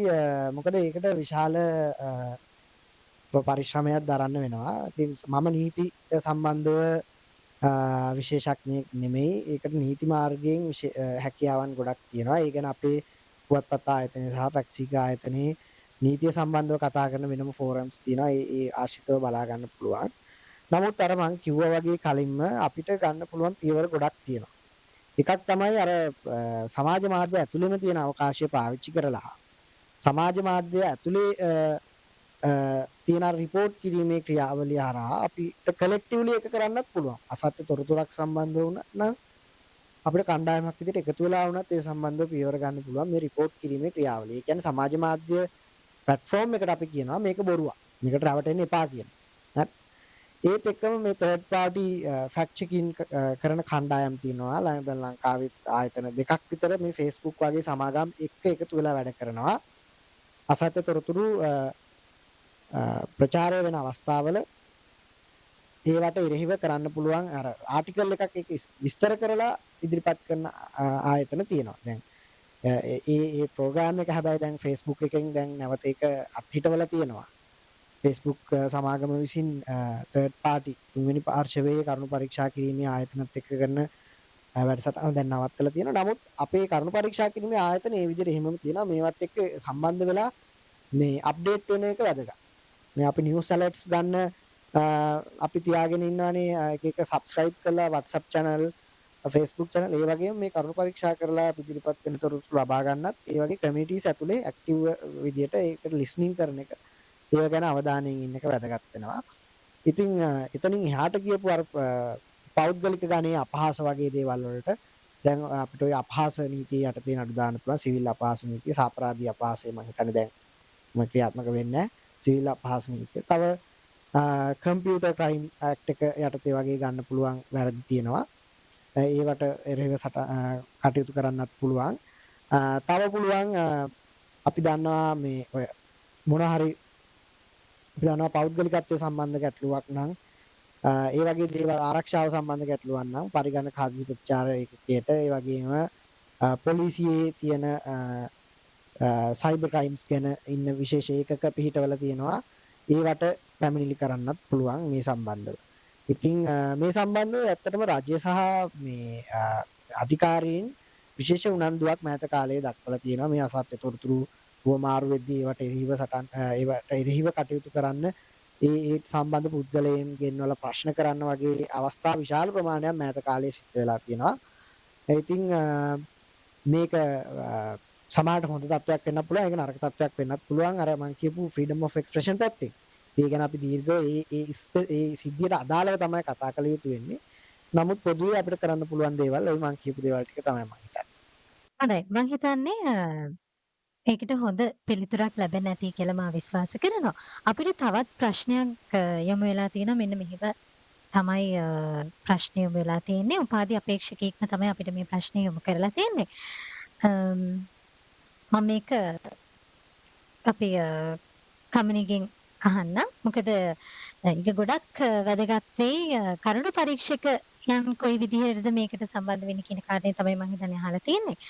අම්, සමහර ව්‍යාජ පුවත් හෙළිදරව් කරනකොට ඒ කියන්නේ බොරු පුවත් අපි හෙළිදරව් කරනකොට කරුණු පරීක්ෂකයන් විදිහට අපිට යම්කිසි පසුබෑමකට වෙන සිද්ධ වෙලා තියෙනවද නීතිමය හෝ යම් යම් තර්ජනයන් පැවතීම හේතුවෙන් කියන කාරණේ තමයි අහලා තියෙන්නේ. ඔහු ඒ සම්බන්ධයෙන් ප්‍රශ්නයක් විමසලා තියෙනවා පිංග කොයි විදිහටද දෙවන පාර්ශවයක් විදිහට අපි ෆැක්ට් චෙකර්ස්ලා විදිහට අපිට තර්ජනයන් එහෙම නැත්නම් බලපෑම් එහෙම ඇවිල්ලා තියෙනවද යම්කිසි පසුබෑමක් වෙලා තියෙනවද ඒ වගේ සත්‍ය තොරතුරු අපි එළියට දෙනකොට කියන කාරණා. ඇත්තටම එහෙම තර්ජනයන් එල්ල වෙන අවස්ථාවල් නම් මං හිතන්නේ වාර්තා වෙලා නැහැ. නමුත් සමහරවිට කරුණු පරීක්ෂා කිරීම වලදී අපිට දුෂ්කරතාවලට මුහුණ දෙන්න සිද්ධ වෙලා තියෙනවා. මොකද රජයේ පාර්ශවයෙන් සමහර කාරණාවලදී පිළිතුරු ලබා ගැනීමේදී ඒගොල්ලන්ගේ තියෙන පිළිතුරු ලබා දීමේ තියෙන දුර්වලතා හේතුවෙන් එහෙම කරුණු පරීක්ෂා කිරීම වලට පොඩි බාධාවල් වෙලා තියෙනවා. එහෙම නැතුව තර්ජනයන් එල්ලවීමක් සම්බන්ධයෙන් නම් එහෙම දෙයක් මේ කාල සීමාවේදී වෙලා නැහැ. මම හිතන්නේ මේ ප්‍රශ්නය යොමු කරපු උට ඒ සඳහා විතරක් ලැබෙන්නේ නැති සාධාරණ පිළිතුරක්.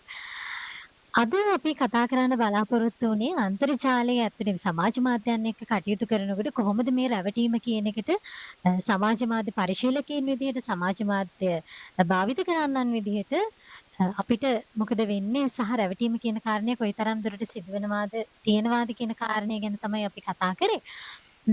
ඉතින් අද මේ ගත වෙච්ච පැය එකහමාරක වගේ කාලය ඇතුළත ඔබට බොහෝ වැදගත් දේවල් සහ ඔබේ අධ්‍යාපන කටයුතු වලට වගේම ඔබ නොදත් කරුණු ගොඩක් ඔබට දැනගන්නට ලැබෙන්නේ නැති කියලා මම විශ්වාස කරනවා. ඔබට පුළුවන් ශ්‍රී ලංකා පුවත්පත් ආයතනයේ සහ ෆැක්සීක අපේ වෙබ් අඩවිය හරහා වගේම අපේ YouTube, TikTok, සෝෂල් මීඩියා වල අපේ කරුණු අපි ඔබ හමුවට අරගෙන එනවා. ඒ ඇතුළත් ඔබට පුළුවන් ෆැක්සීක අපි එකතු කරන මේ වගේ කරුණු පරීක්ෂා කිරීම ගැන දැනගන්න. ඉතින් මම අවසාන වශයෙන්ම කැමතියි දැනගන්න දැන් මේ ෆැක්ට් චෙකින් කියන කාරණය සහ මේ කලාවක් මේ කරුණු පරීක්ෂා කිරීමේ කලාව. වැරදි තොරතුරු සොයා ගැනීමේ කලාවක් මේක. ඉතින් මේක දැන් අනාගතේ දිශාවක ගමන් කරයිද? තව දුරටත් බොරු පුවත් නිර්මාණය වීම වැඩි තැනක තියෙයිද? මිනිසුන්ගේ සාක්ෂරතා මට්ටම සමාජයක් විදිහට ගත්තාම කොයි වගේ තැනක තියෙයිද? අනාගතයේදී මොකද වෙන්නේ? අපි අනාගතයේදී මේ ෆැක්ට් චෙකර්ස්ලා විදිහට මාධ්‍ය හදාරන අය විදිහට මොන වගේ තැනක ඉඳලා මේ දිහා බලන්න ඕනේද? අපි පොඩි පණිවිඩයක් දෙමු අපේ සම්බන්ධ වෙලා ඉන්න සමාජ පරිශීලකයන් වෙනුවෙන්. ඔව් මම හිතන්නේ මේ disinformation misinformation කියන මේ අසත්‍ය තොරතුරු වර්ග කියන එක ඒක ඉදිරියේදී මේක වැඩි වෙනවා මිසක් අඩුවීමක් වෙන්නේ නැහැ. ඒක තමයි පළවෙනි කාරණය. ඒ කියන්නේ අපිට ඊළඟ අවුරුදු කිහිපය ඇතුලේ විශාල ගැටලුවක් බවට පත් වෙනවා මේ සත්‍ය අසත්‍ය වෙන් කරගැනීමේ ඇති හැකියාව මේ සම්බන්ධව තියෙන ගැටලුව. ඒක බලපාන විශාල සාධක ප්‍රමාණයක් ගොඩනැගෙමින් තියෙනවා ගෝලීය වශයෙන්. ඒ සම්බන්ධව දැන් අපි හිතමු අපි කෘත්‍රිම බුද්ධිය ගැන කතා කරා. කෘත්‍රිම බුද්ධිය කියන තාක්ෂණය අපි දන්නවා මීට අවුරුදු දෙකකට කලින් ලංකාවේ ජනප්‍රිය වුණේ සාමාන්‍ය 2022 අන්තිම වගේ ජෙනරේටිව් AI කියන එක. ඒ කාලේ වගේ සාපේක්ෂව ගත්තොත් ඊට වඩා ගොඩාක් දියුණු වෙලා තියෙනවා දැන් ජෙනරේටිව් AI. කියන්නේ මේ අවුරුදු දෙකක් වගේ කාලයක් කරලා. ඒ කියන්නේ අපි හිතමු ජෙනරේටිව් AI වල මුලින්ම ওই මිඩ් ජර්නි වගේ platform එකකින් නිර්මාණය කරපු මුල් අවස්ථාවේ රූපයක් එක්ක දැන් ඡායාරූප සංසන්දනය කරොත් විශාල දියුණුවක් අත්පත් කරගෙන තියෙනවා මේ AI මේ අවුරුදු දෙකක් තුනක් වගේ කාලයක් ඇතුළත. AI ඊට කලින් ඉඳන්ම තිබුණා ලෝකේ. නමුත් මම කියන්නේ මේ අපේ භාවිත සීමාව ඇතුළේ. එතකොට මේක තව ඉතිරි අවුරුදු දෙකේ තව අවුරුදු දෙක ඇතුළත මීටත් වඩා විශාල ප්‍රමාණයකින් වර්ධනය වෙනවා. එතකොට අපිට ඇත්ත ෆොටෝ එක සහ බොරු ෆොටෝ එකක් අතර තියෙන වෙනස අඳුනා ගන්න ඉතාම අපහසු වෙනවා. දැන් අපි දන්නවා අපේ ස්මාර්ට්ෆෝන් ඇතුළට ඇවිත් තියෙනවා ඒ කැමරාවට AI ෆීචර් එක. ෆොටෝ එක අපිට දැන් මේ වෙලාවෙම ගහන්න පුළුවන්. ඊළඟ මොහොතේ මේ අපි කැමති නැත්නම් එතන ඉන්න කෙනෙක් ඒ වෙලෙම අයින් කරලා දාන්න පුළුවන් කිසිම ප්‍රශ්නයක් නැතුව. ඒකට මෙටා ඩේටා එකෙන් අහුවෙන්නේ නැහැ. දැන් අපි ඒක තාක්ෂණික ක්‍රම තියෙනවා මේක හොයන්න. සමහරට මෙටා ඩේටා ඒ ක්‍රම වලට අහුවෙන්නේ නැහැ. කැමරාවෙන් එළියට එන්නෙම විකෘතිය කරපු ඒ තප්පර කිහිපයක් ඇතුළත විකෘති වෙච්ච ඡායාරූපයක්. ඉතින් ඒකට මේ සත්‍ය මොකද්ද අසත්‍ය මොකද්ද කියන එක හොයන එක තවදුරටත් අමාරු වෙනවා. ඔය ඩිජිටල් ෆොරෙන්සික්ස් වගේ දේවල් තවත් ඉස්සරහට වැඩි දියුණු කරගන්න ඕනේ. මේ ඩිටෙක්ෂන් කියන දැන් අපිට මේවා සම්බන්ධව විශ්වාස කරනවා. ඒක යන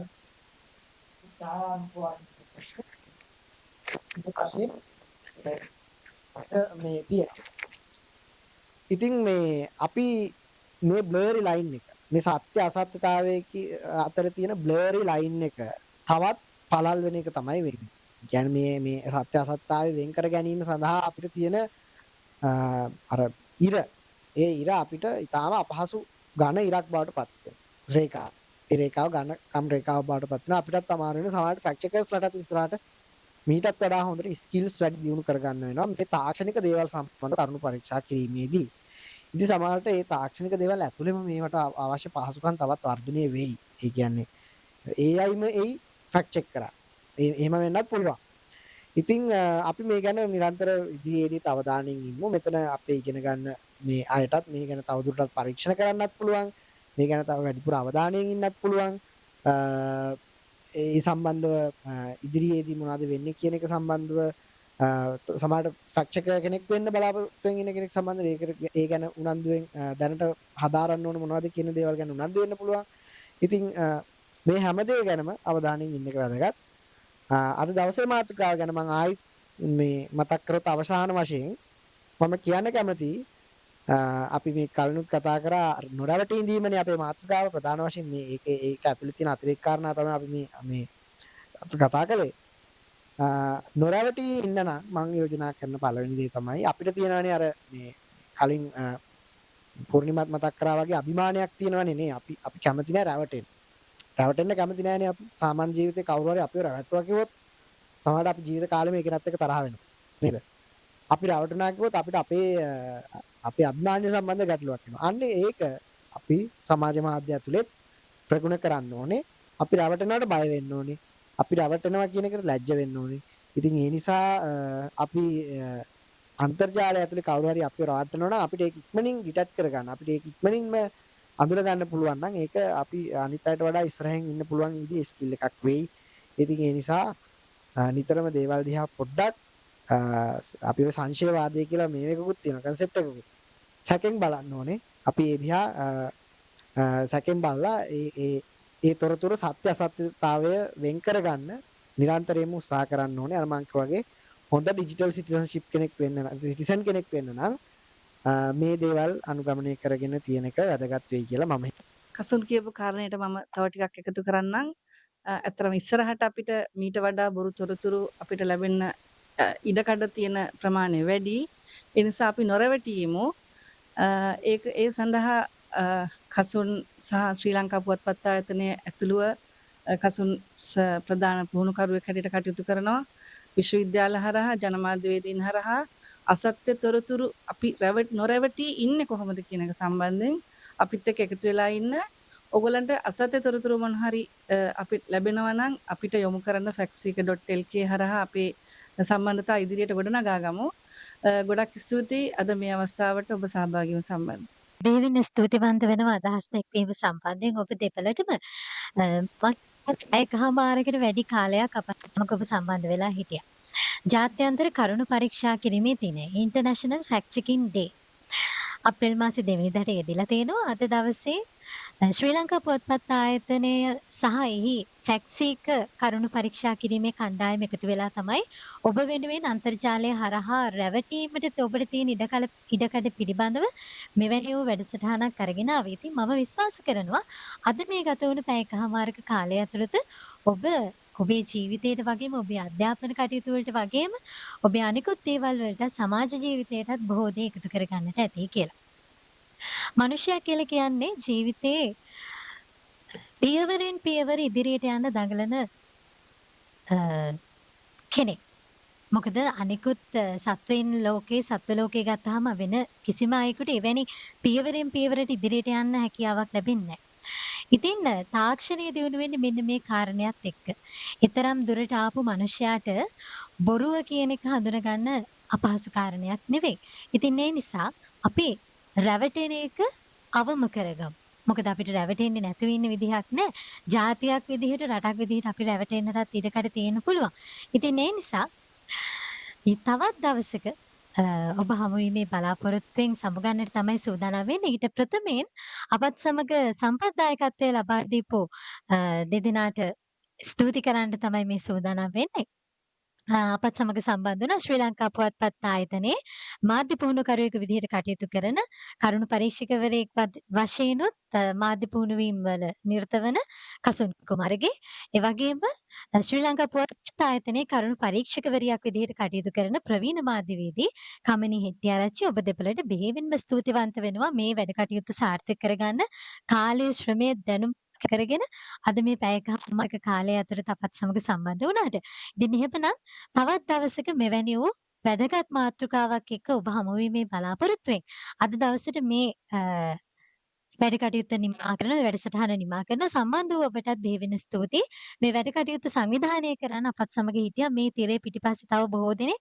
ඔවුන් සියලු දෙනාටමත් බෙහෙවින් ස්තුතිවන්ත වෙන ගමන් මේ වැඩ කටයුත්ත මෙතනින් අවසන් කරන ඔබ සැමට සුවදායක වූ රාත්‍රියක්.